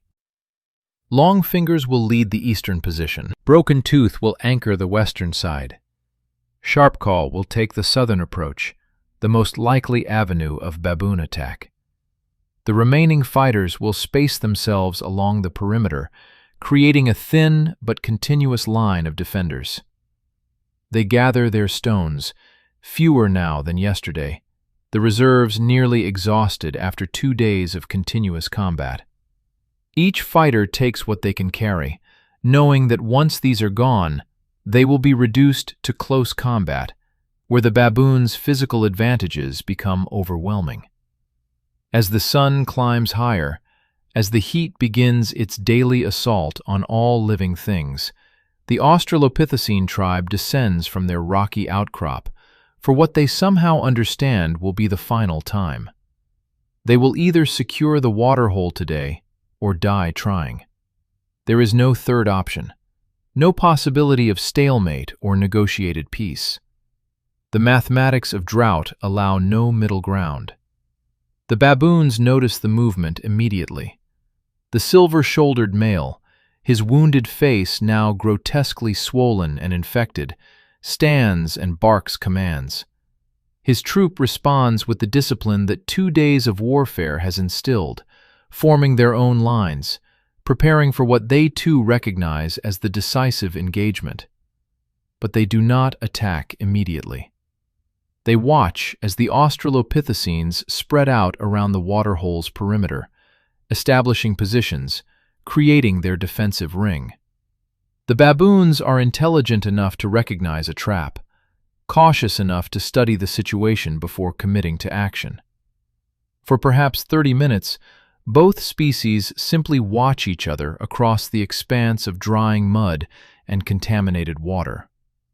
It is a strange moment, almost peaceful despite the tension, as if both sides are taking this last opportunity to assess their opponents, to acknowledge the courage and determination that has brought them all to this point. Stormchild cries from the center of the Australopithecine defensive ring, hungry and uncomfortable in the growing heat. Cloudface nurses her, trying to quiet the infant, whose voice carries across the battlefield like an announcement of vulnerability, an advertisement of the precious life that the defenders are protecting. The baboons hear the cry, and something shifts in their posture. The silver-shouldered male makes his decision. He charges, and behind him, his entire troop follows. What unfolds over the next hours is warfare stripped to its most essential elements. Two species competing for a resource that only one can possess, fighting with every adaptation evolution has provided, employing every scrap of intelligence and courage and desperation they can muster. The baboons hit the Australopithecine line at the southern position, where Sharpcall waits. They come in a concentrated mass, trying to break through by sheer force of numbers. Sharpcall and his two supporting fighters throw stone after stone, each projectile finding targets in the compressed formation of attackers. Baboons fall screaming, skulls crushed, limbs broken, bodies battered by the relentless barrage. But they keep coming, driven by the same desperate thirst that drives the defenders, advancing over their own wounded and dead, getting closer with each step. Sharpcall exhausts his throwing stones. The baboons are now within 5 meters. He picks up a large rock, too heavy to throw, but deadly as a bludgeon, and prepares for close combat. The first baboon to reach him is a young male, fast and aggressive. Sharpcall swings his rock club and connects with the baboon's shoulder, shattering bone, dropping the attacker instantly. But the effort reopens his leg wound, fresh blood pouring down his calf, his mobility compromised further. The second baboon learns from the first's mistake, approaching from an angle that Sharpcall's wounded leg makes difficult to defend. They clash in a tangle of violence, the baboon's canines seeking Sharpcall's throat, Sharpcall's hands fighting to keep those deadly teeth away from vital targets. On the eastern position, Longfingers faces his own crisis. 3 baboons have coordinated an assault on his section of the line, attacking simultaneously from different angles, trying to overwhelm him through sheer numbers. He throws at one, hits another with a stone that would normally be devastating, but only slows the attacker. The third reaches him before he can throw again. Longfingers does something remarkable. He throws his stone not at the baboon, but at the ground directly in front of it. The projectile hits the mud and ricochets upward, catching the baboon under the chin in a way that no direct throw could achieve. It is improvisation, innovation, tactical genius born from desperation. The baboon staggers backward, giving Longfingers the seconds he needs to grab another stone and finish the job with a direct hit to the head. But his victory is brief. More baboons are coming, and his stone supply is nearly exhausted. He looks around desperately for anything he can use as a weapon, and spots something that will change the course of the battle. A dead tree branch, roughly as thick as his arm, one end broken off in a sharp, splintered point. He grabs it and wields it like a spear, a weapon that extends his reach, that gives him the ability to keep attackers at distance, that transforms him from defender into something more dangerous. When the next baboon charges, Longfingers thrusts the pointed branch forward with both hands, driving it into the attacker's chest with enough force to penetrate deep into vital organs. The baboon screams and falls, the branch still embedded in its body. Longfingers is weaponless again, but he has made a discovery that will resonate across millions of years. Wooden spears are more effective than thrown stones in close combat. Broken Tooth, on the western position, faces a different challenge. A group of female baboons protecting their young have approached her section of the line not to attack, but to reach the water. They display submission postures, indicating they do not want to fight, they only want to drink. For a moment, Broken Tooth hesitates. These are not warriors, but mothers, like Cloudface, like herself in younger years. They are not enemies by choice, but by circumstance. The conflict between them is not personal, but ecological. A collision of survival imperatives in a world that has become too small for both species. But hesitation in warfare is often fatal. While Broken Tooth contemplates mercy, a baboon male uses the distraction to approach from her blind side. She catches the movement too late, turns to defend, but the baboon is already within arm's reach. They grapple, falling together into the mud at the waterhole's edge. The baboon is stronger, heavier, pushing her face toward the contaminated water, trying to drown her in the very resource they are fighting over. Broken Tooth's lungs burn. Her vision starts to narrow, death approaching, as dark spots dancing at the edges of consciousness. And then the pressure releases. The baboon goes limp on top of her. She pushes the body aside and gasps for air, seeing Sharpclaw standing above her, his rock club dripping blood, having abandoned his own position to save her life. But his decision to leave the southern position has consequences. The baboons break through the gap he left, 3 of them reaching the water's edge, drinking desperately, claiming the space that the Australopithecines have been defending.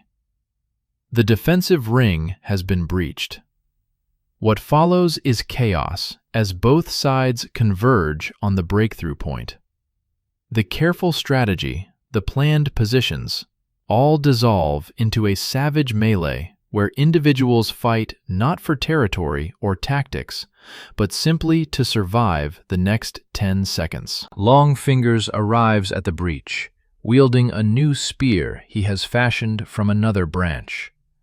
He fights with the focused intensity of youth, his wounds forgotten, his fear transformed into fury. Every thrust of his makeshift spear drives baboons back, creating space, buying time for the defensive line to reform. But there are too many baboons and too few Australopithecines, and the mathematics of attrition are unforgiving. One by one, the defenders fall. An older male goes down with multiple baboons on him, their combined weight crushing him into the mud. A young female takes a bite to the arm that severs muscle and artery, blood spurting in rhythmic pulses that quickly weaken her into unconsciousness and death. Sharpclaw fights on despite his wounds, despite exhaustion, despite the growing certainty that this battle cannot be won. He fights because stopping means death, because his tribe depends on his strength, because Stormchild needs someone to protect her long enough to have a chance at life. Broken Tooth finds herself back to back with Longfingers, both of them surrounded by baboons, both understanding that these are likely their final moments. They fight as a unit, covering each other's blind spots, coordinating their attacks without words, demonstrating the kind of sophisticated cooperation that will eventually characterize their distant descendants. And then something extraordinary happens. the silver-shouldered male, the baboon leader who has orchestrated this 3-day campaign, suddenly falls. Not from a stone thrown by australopithecines, but from his own infected wounds, finally overwhelming his system. He collapses mid-charge, his body shutting down, death claiming him not in glorious combat, but in the anticlimactic way that infection and sepsis kill. Suddenly, unglamorously, final. His fall creates a moment of confusion in the baboon ranks. Leadership in baboon society is not automatically transferred. It must be established through dominance displays and fighting. Without their leader, without clear hierarchy, the baboon troops' coordination falters. Sharp Call sees the opportunity and acts instantly. He charges, not at the confused baboons, but directly into the water, splashing into the center of the shrinking waterhole, claiming it through physical presence rather than perimeter defense. It is madness. He is exposed, vulnerable, surrounded by enemies on all sides.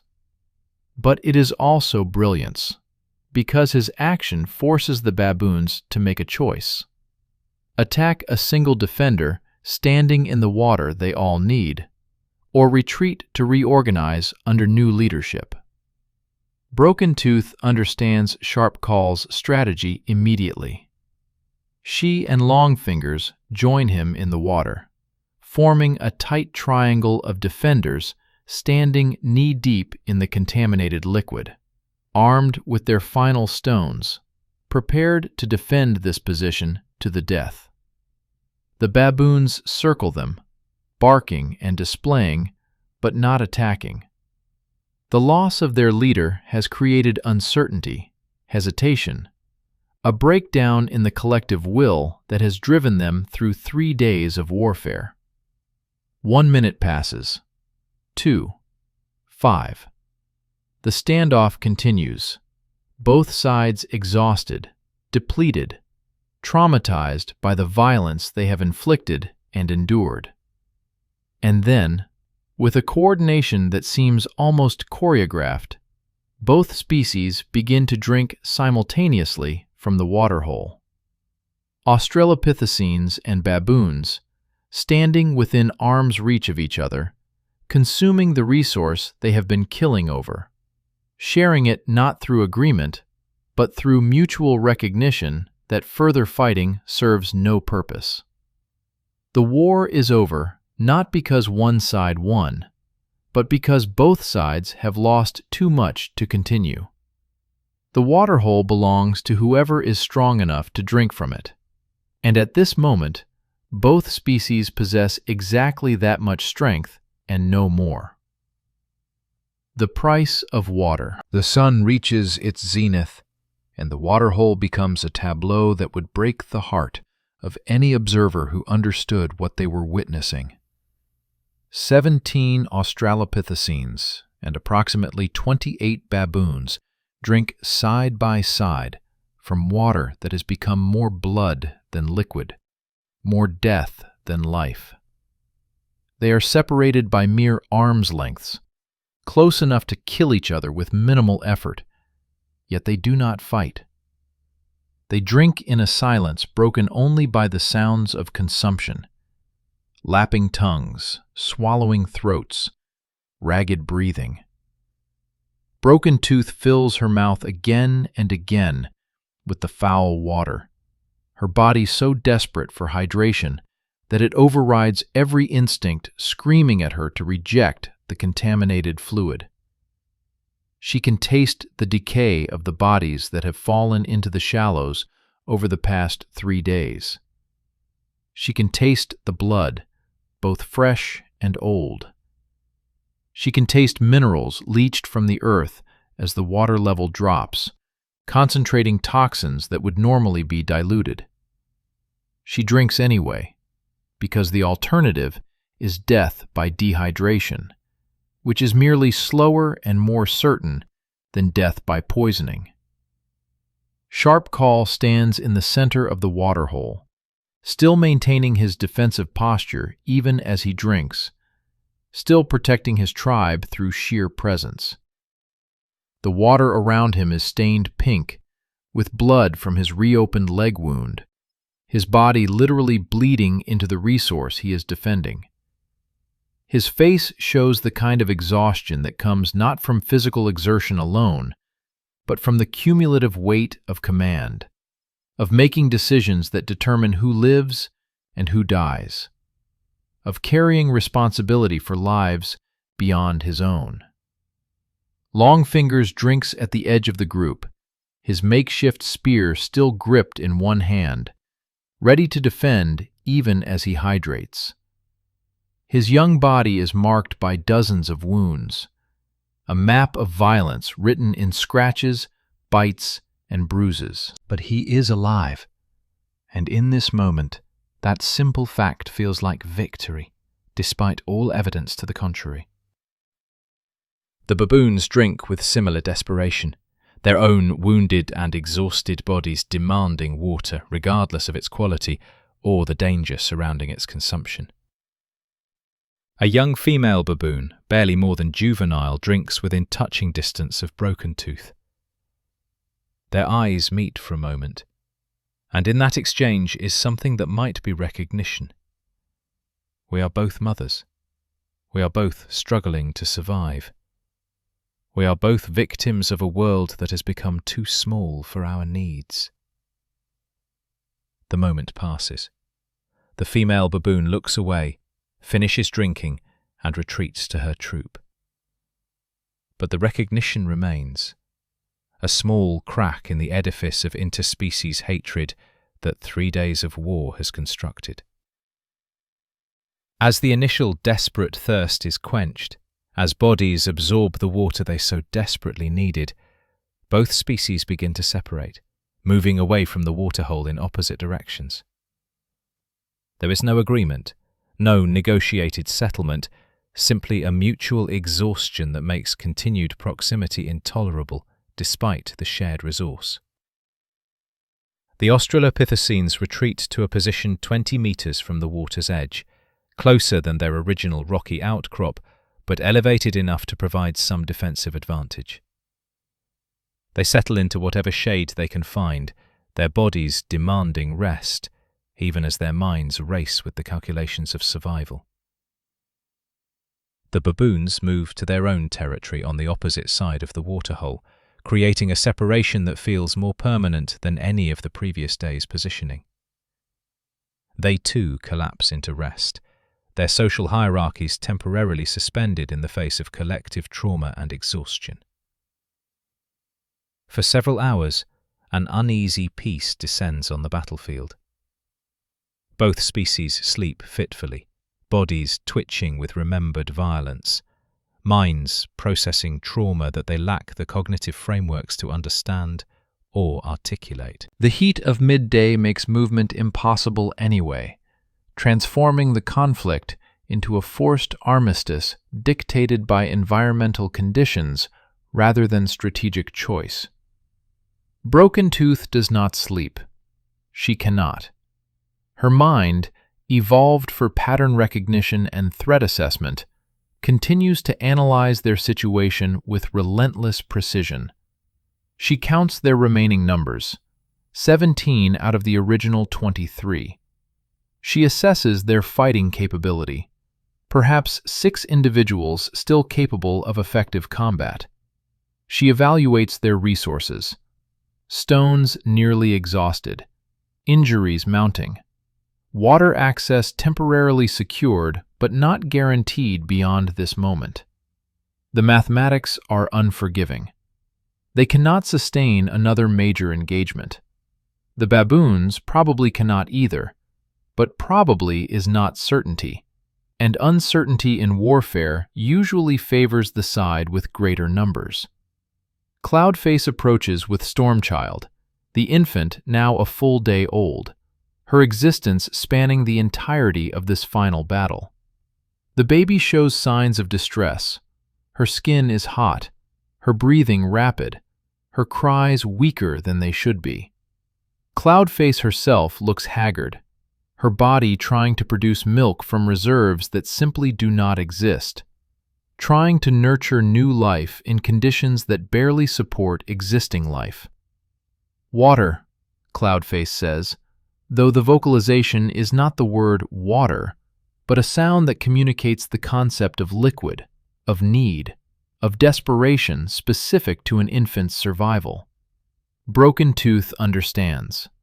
Stormchild needs clean water or something approximating it. The contaminated Waterhole liquid that adults can force their bodies to process will likely kill an infant whose system cannot handle the bacterial load, the mineral concentration, the decay products dissolved in every mouthful. She looks around their temporary camp, searching for solutions with the kind of problem-solving intelligence that will eventually define her lineage. Her gaze settles on a cluster of plants growing in a depression where morning dew collects. The leaves are broad, waxy, designed by evolution to capture and hold moisture in this increasingly arid environment. Broken Tooth moves to the plants and begins carefully collecting the small amounts of water that have condensed on the leaf surfaces. It is tedious work, yielding perhaps a mouthful of relatively clean water after minutes of careful collection. But it is cleaner than the Waterhole, safe enough for an infant, enough to make a difference. She brings the water to Cloudface, cupped in her hands, a living container for a precious cargo. Cloudface drinks half herself, allowing the water to mix with her saliva and whatever milk her body can still produce. Then nurses Stormchild, who latches on with desperate hunger.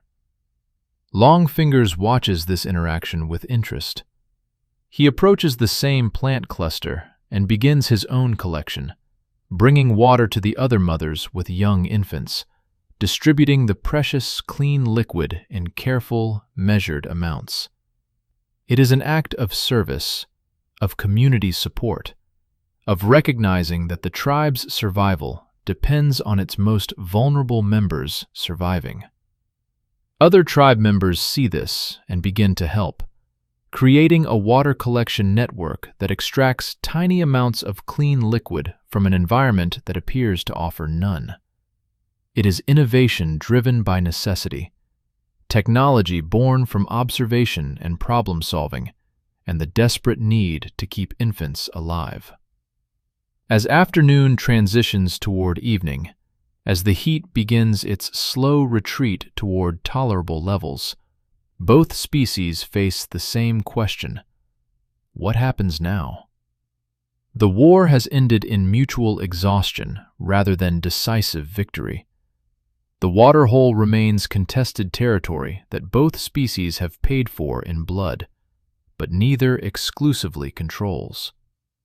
Sharpcall attempts to stand and immediately falls, his wounded leg no longer capable of supporting his weight. The infection has spread, his calf swollen to twice its normal size, red streaks extending up his thigh in patterns that speak of sepsis advancing through his system.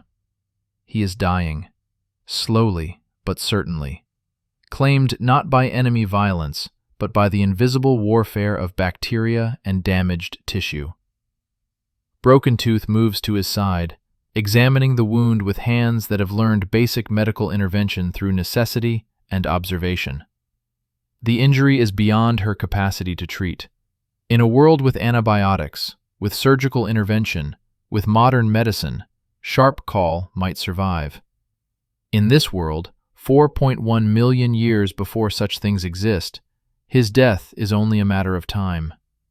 But time is what they need. Time for the tribe to recover. Time for injuries to heal. Time to find another water source, or for rain to finally break the drought. Sharpcall's remaining days, however few they might be, still have value if they can maintain the fragile peace long enough for survival to become possible. He seems to understand this assessment without words being spoken. He gestures to Longfingers, indicating a transfer of leadership, a passing of responsibility from dying defender to young survivor. Long Fingers resists, making sounds of protest, but Sharp Call is insistent. Leadership must continue. The tribe cannot afford the chaos of uncertain command. Long Fingers accepts the burden with visible reluctance. He is young, untested in peacetime leadership, elevated by circumstance rather than the usual lengthy process of establishing dominance. But he is also smart, adaptable, proven in combat. If anyone can guide the tribe through the aftermath of this war, it might be him. As evening approaches, both species move toward the Waterhole again for their daily drink. This time there is no battle, no confrontation, only a wary coexistence born from mutual recognition that neither can afford more violence. They drink from opposite sides of the shrinking pool, maintaining distance, watching each other with the kind of cautious respect that enemies sometimes develop through shared ordeal. The Waterhole is noticeably smaller than it was this morning, perhaps 25 meters across now, shrinking at an accelerating rate as the surface area decreases and evaporation becomes more efficient. At this pace, it will be gone in 4 days, maybe 5. 4 days to find an alternative. 4 days to recover enough strength to travel. 4 days to solve an equation that has no obvious solution. Broken Tooth drinks her fill, then moves among the tribe, checking on each individual, assessing their condition, providing what comfort and treatment she can offer with her limited resources and knowledge. It is exhausting work, made more difficult by her own injuries and fatigue, but she persists because someone must, because care and attention are themselves resources that can mean the difference between survival and death. She reaches the elderly female who has been with the tribe longer than anyone can remember, a survivor of countless dry seasons and conflicts and predations. The old female is not drinking. She sits apart from the others, her breathing shallow, her eyes already seeing beyond the immediate present into whatever comes after. Broken Tooth sits beside her, understanding that some wounds cannot be healed, that some exhaustion cannot be overcome, that death is sometimes simply the culmination of a life fully lived in a hostile world. She places her hand on the old female's arm, a gesture of acknowledgement, of respect, of connection that transcends the approaching end. The old female makes a sound, soft and accepting, and then her breathing stops. The transition from life to death is almost imperceptible, a quiet fade rather than a dramatic cessation. She has survived longer than any australopithecine has a right to expect, has passed on knowledge and genetics and learned behaviors to the next generation. Her death, while sad, is not tragic. It is simply the natural conclusion of a successful life. The tribe gathers around her body as night falls, their presence a form of mourning that exists without ritual or ceremony. They stand together in the growing darkness, unified by loss, by shared memory of an individual who was part of their collective identity. And then they leave her body where it lies, because they have no energy for anything else, because the living must focus on remaining living, because sentiment is a luxury that this dying land does not permit. As the tribe settles into sleep for what they cannot know is their final night at this waterhole, as they cluster together for warmth and comfort and protection, Broken Tooth remains awake, watching the stars emerge in the darkening sky. She thinks about the past 3 days, about the violence and death, about the costs paid by both species for access to a resource that is disappearing regardless of who claims ownership. She thinks about Stormchild, born into war, baptized in bloodied water, her future uncertain but possible because desperate creatures fought with everything they had to make it so.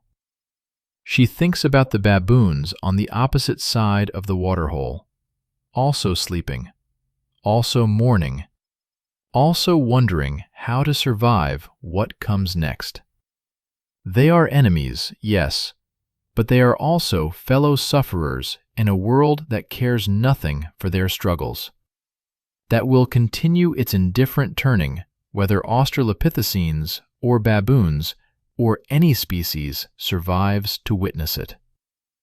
The moon rises, casting silver light across the battlefield.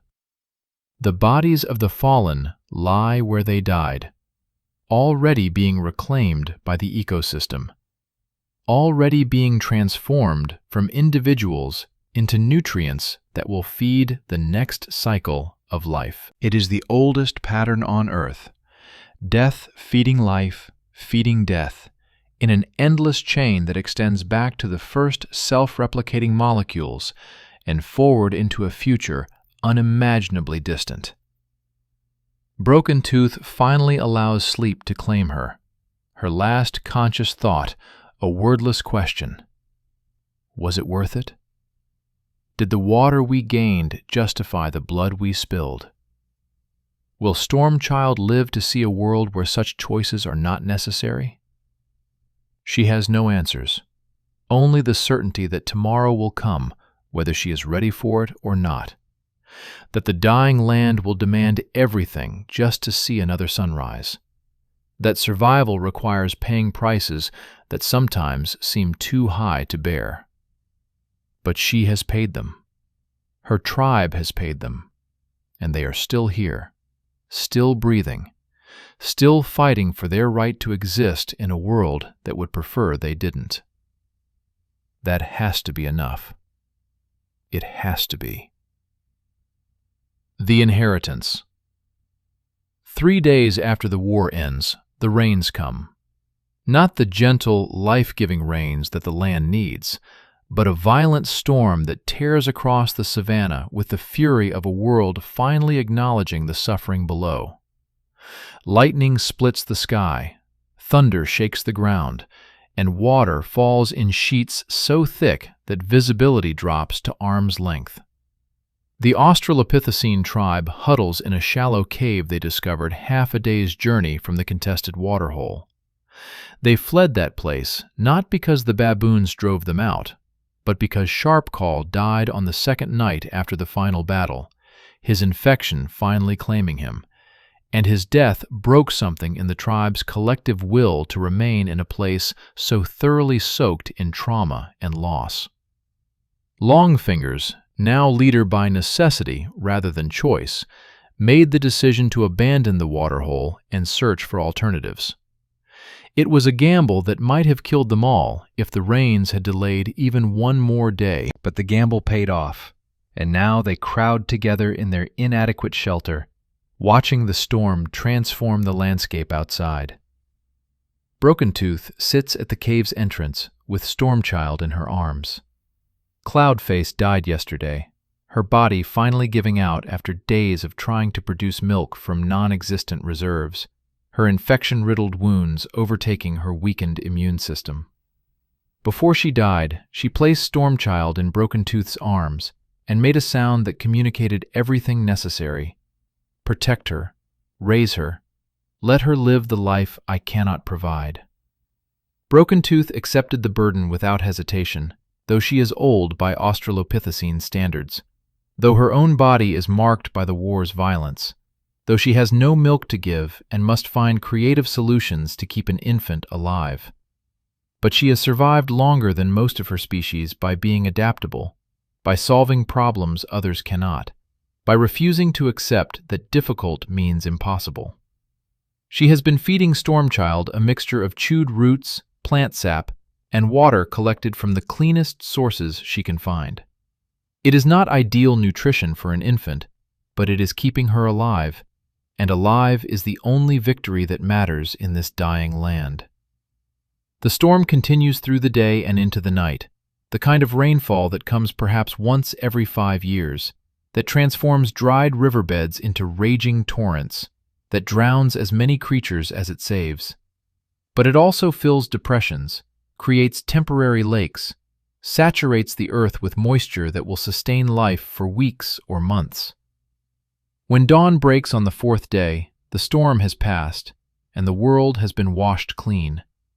The air smells different, tastes different, carries the scent of wet earth and growing things and possibility. Longfingers emerges from the cave first, his young body already recovered from wounds that would have killed older individuals, his spirit resilient in the way that only youth can be resilient. He surveys the transformed landscape and makes a sound of wonder, calling the others to see what the night has wrought. Where yesterday there was only cracked earth and dying vegetation, today there are pools of standing water, green shoots pushing through softened soil, the beginning of recovery. The land is not saved, the drought is not truly broken, but life has been granted a reprieve, a temporary stay of execution that might last long enough for the world to remember how to be generous again. The tribe emerges into the new morning, their numbers reduced to 14 now, their bodies scarred, their memories heavy with loss. But they are alive, and they have Stormchild, and they have found water without fighting for it, without paying the terrible prices that the Waterhole demanded. Broken Tooth carries Stormchild into the sunlight, letting the infant feel the warmth on her skin, letting her eyes adjust to the brightness of a world washed clean. The baby makes small sounds, not crying but vocalizing, exercising lungs and vocal cords that will someday speak, though speech itself is still millions of years and countless evolutionary steps away. Longfingers organizes a water collection effort, directing tribe members to gather the precious liquid from the cleanest pools, to store it in their gourd containers against the certainty that this abundance is temporary. He is learning leadership not through dominance displays, but through competence, through making good decisions, through caring for his tribe's welfare above his own status. It is a different kind of leadership than Sharp Call provided, less based on physical strength and more on intelligence and planning. It may or may not be successful in the long term, but it represents an evolutionary experiment that will echo across millions of years. What if leaders were chosen for their minds rather than their muscles? As the tribe works, Broken Tooth finds herself thinking about the baboons they left behind at the Waterhole. Did they survive the storm? Did they also flee to find shelter? Are they also experiencing this morning's reprieve, this temporary abundance that makes survival possible again? She will never know the answers. The war drove a permanent separation between the species, created a boundary that neither will willingly cross for generations. The Waterhole, if it still exists after the storm's violence, will belong to whichever species reaches it first and has the strength to hold it. But perhaps there is enough water now that holding becomes unnecessary, that both species can find what they need without fighting. Or perhaps not. Perhaps the next drought will bring them into conflict again, will demand that the lessons learned in 3 days of warfare be applied again, refined, made more efficient and more deadly. Broken Tooth hopes she will not live to see that day, though hope is a concept she cannot name and barely understands. She only knows that she is tired, that her body aches in ways that will never fully heal, that she has seen enough death to last however many seasons remain to her. Stormchild begins to fuss, hungry again, demanding the constant care that infants require. Broken Tooth shifts her to a more comfortable position and begins the process of preparing food, chewing plant matter into a paste that the baby can swallow, mixing it with clean water, creating nutrition from inadequate materials through sheer determination and innovation. Longfingers approaches and makes a gesture. "Let me help." He takes some of the plant matter and begins chewing it himself, creating more paste, sharing the burden. Other females join in, creating a feeding network that allows Stormchild to be nourished by the entire tribe, rather than depending on a single provider. It is cooperation at its most fundamental level, the kind of mutual support that makes social species successful, that allows individuals to survive challenges that would kill solitary creatures. It is also uniquely primate, this willingness to care for offspring that are not genetically one's own, this investment in the tribe's future rather than purely individual reproductive success. As the day progresses, as the tribe settles into the business of surviving in their new location, patterns begin to emerge that were disrupted by the 3 days of war. Juveniles play, testing their bodies against each other in mock combat that teaches skills without inflicting real harm. Adults forage, searching for the insects and roots and occasional small animals that make up their diet. Elders rest, conserving energy, providing knowledge when needed, but otherwise accepting their reduced role in the tribe's active life. It is normal. It is peaceful. It is the kind of existence that the Waterhole War interrupted, but could not ultimately destroy. Broken Tooth watches all of this with Stormchild still in her arms, the infant now sleeping after her meal, her tiny chest rising and falling with the rhythm of life continuing. The baby is perhaps 5 days old now, born into violence, but surviving into peace. Her future unknown, but possible. What will Stormchild's life be like? Will she grow up in a world where water is abundant, where tribes do not have to fight baboons for survival?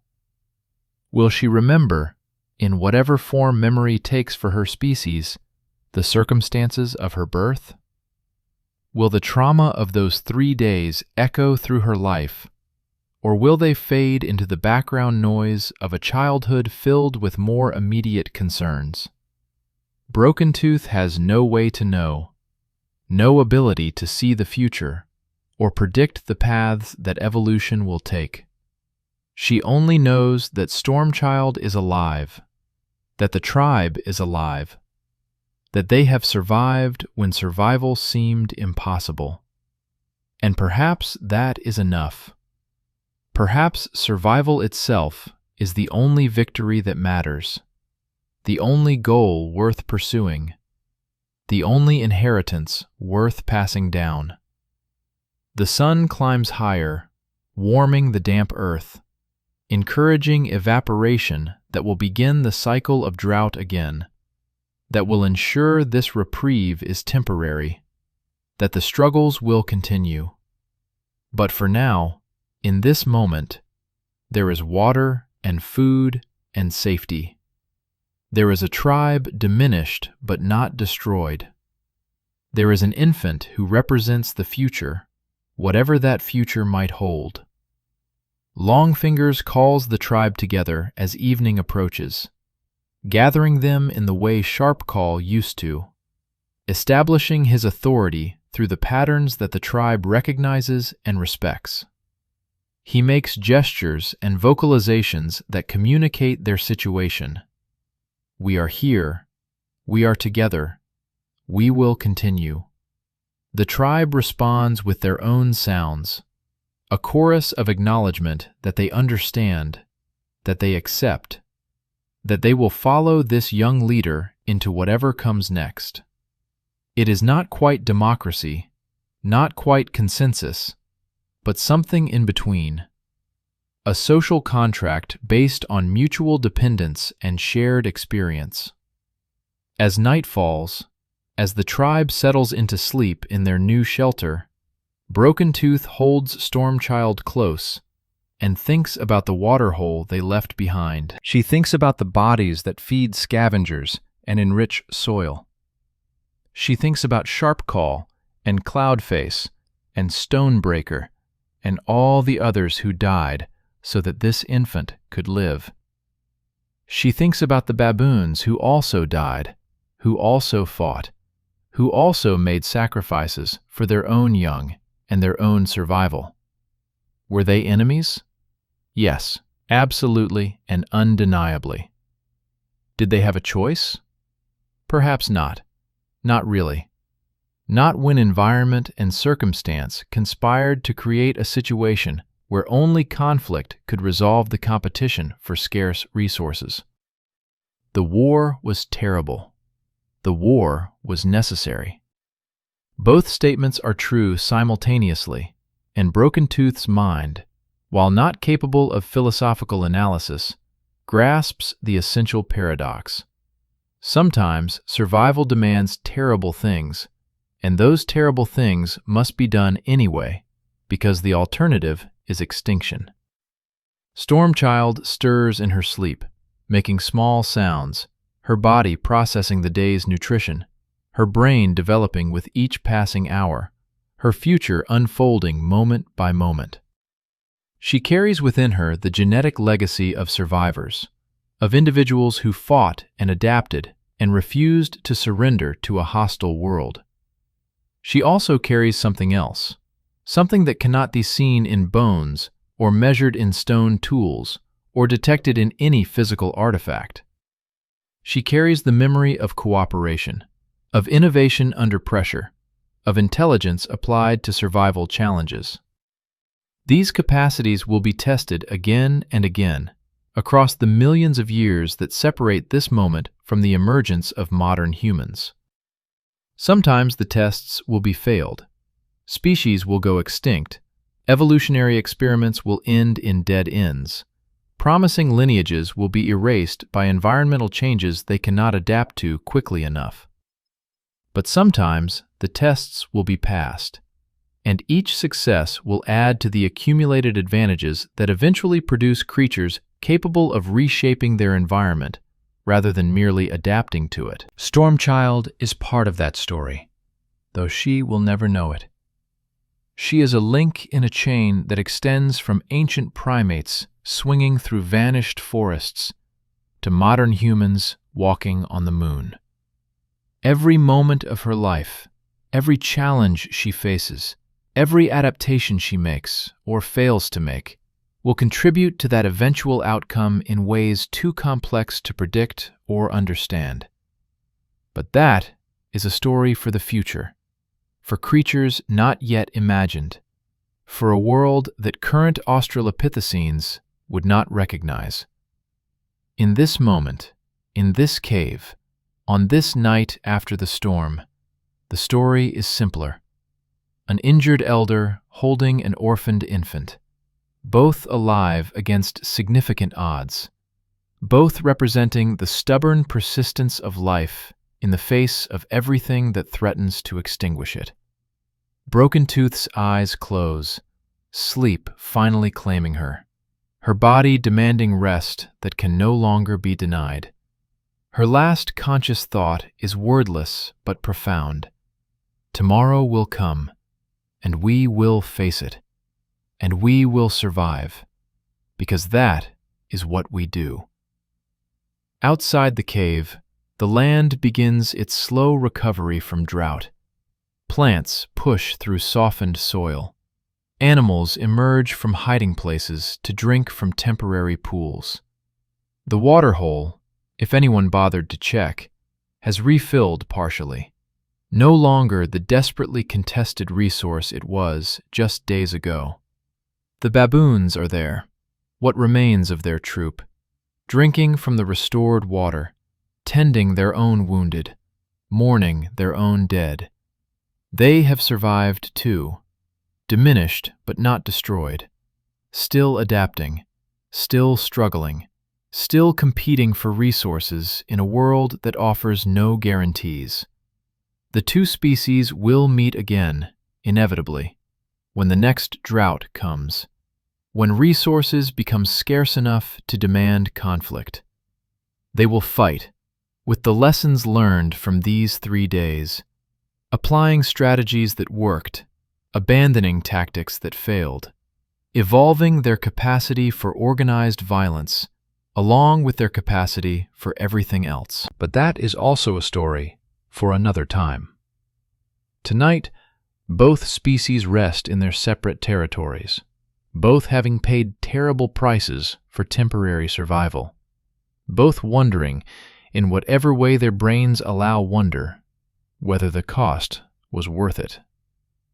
History, that distant observer who will eventually catalog this moment and assign it meaning, might say yes.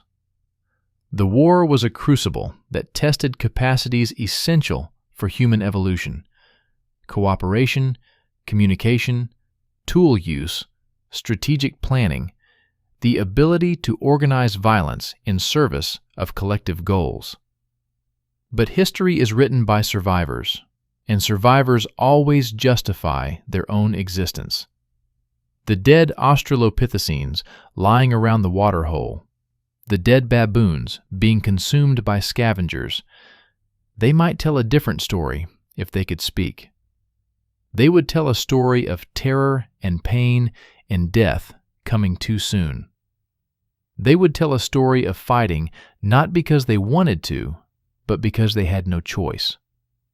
They would tell a story of a world that demanded everything and offered nothing but the chance to see one more sunrise. And perhaps that is the truest story of all.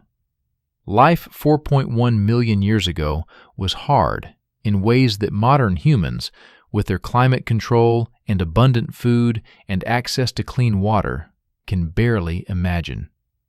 Survival was not guaranteed, not assumed, not even particularly likely. Every morning was a victory. Every evening alive was a triumph. The 3-day war at the Waterhole was not an aberration, but a typical expression of what survival demanded in that dying land. It was repeated countless times across countless locations, with countless variations. Most of those conflicts left no trace, no fossil record, no evidence that they ever occurred. But the lessons learned, the adaptations developed, the evolutionary pressures applied, those persisted. Those accumulated. Those eventually produced creatures capable of telling this story, of imagining what it might have been like, of honoring in some small way the desperate struggles of ancestors so distant they barely qualify as the same species.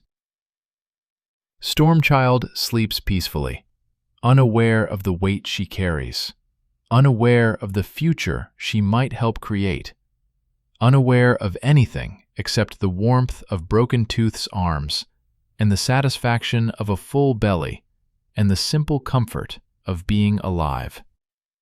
And perhaps that unawareness is mercy. Perhaps ignorance of the terrible costs paid for her existence is the only way she can enjoy that existence. Perhaps innocence is the gift that survivors give to the next generation, the chance to live without knowing everything that was sacrificed to make that life possible. The moon sets. The stars wheel overhead. The earth continues its ancient rotation, indifferent to the dramas played out on its surface, uncaring whether australopithecines or baboons or any species survives to see the dawn. But dawn comes anyway, as it always does, bringing new challenges and new opportunities and new chances to prove that survival is possible, that life persists, that even in the dying land, hope, wordless and unnamed but real nonetheless, continues to flicker. The war is over. The survival continues.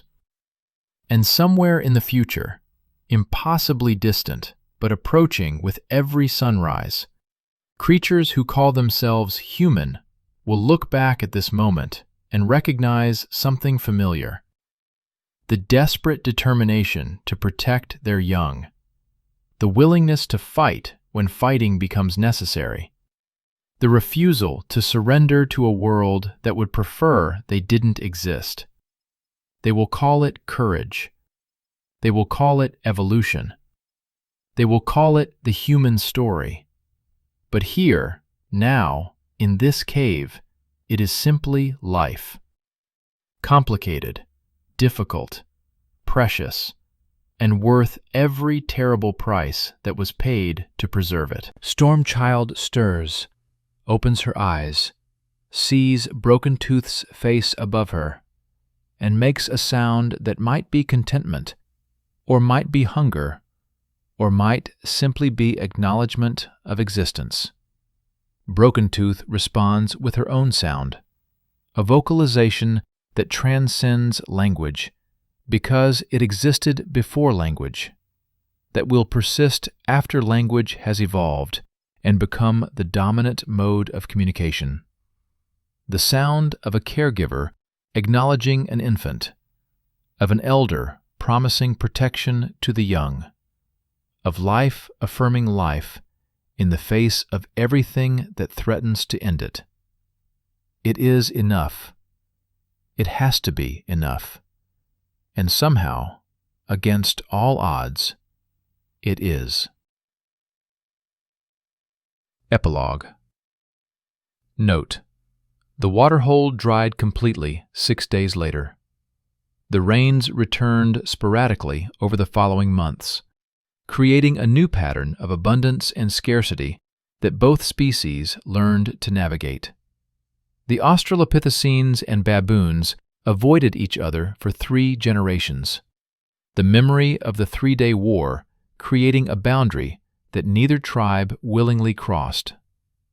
Stormchild survived to adulthood, eventually leading her own tribe, her brain shaped by the stories, told in gesture and demonstration rather than words, of the war she was born into but could not remember. Her descendants would spread across East Africa, adapting, evolving, changing in response to environmental pressures that never ceased demanding everything. 4 million years later, paleontologists would find fragmentary remains of Australopithecines near dried lake beds, their bones showing evidence of violence, of trauma, of lives lived at the brutal edge of survival. They would construct theories about early human warfare, about competition for resources, about the evolutionary pressures that shaped our species. They would be right, but they would also miss something essential. The 3-day war was not just about violence. It was about cooperation, innovation, determination, and the willingness to sacrifice everything for the chance that the next generation might live. That is the inheritance Stormchild carried. That is the inheritance we all carry. That is the price our ancestors paid so that we could exist. And perhaps that is worth remembering, even across 4 million years of distance. Even when the world they inhabited is unimaginably alien to our own. They fought. They struggled. They survived. And we are here because they did.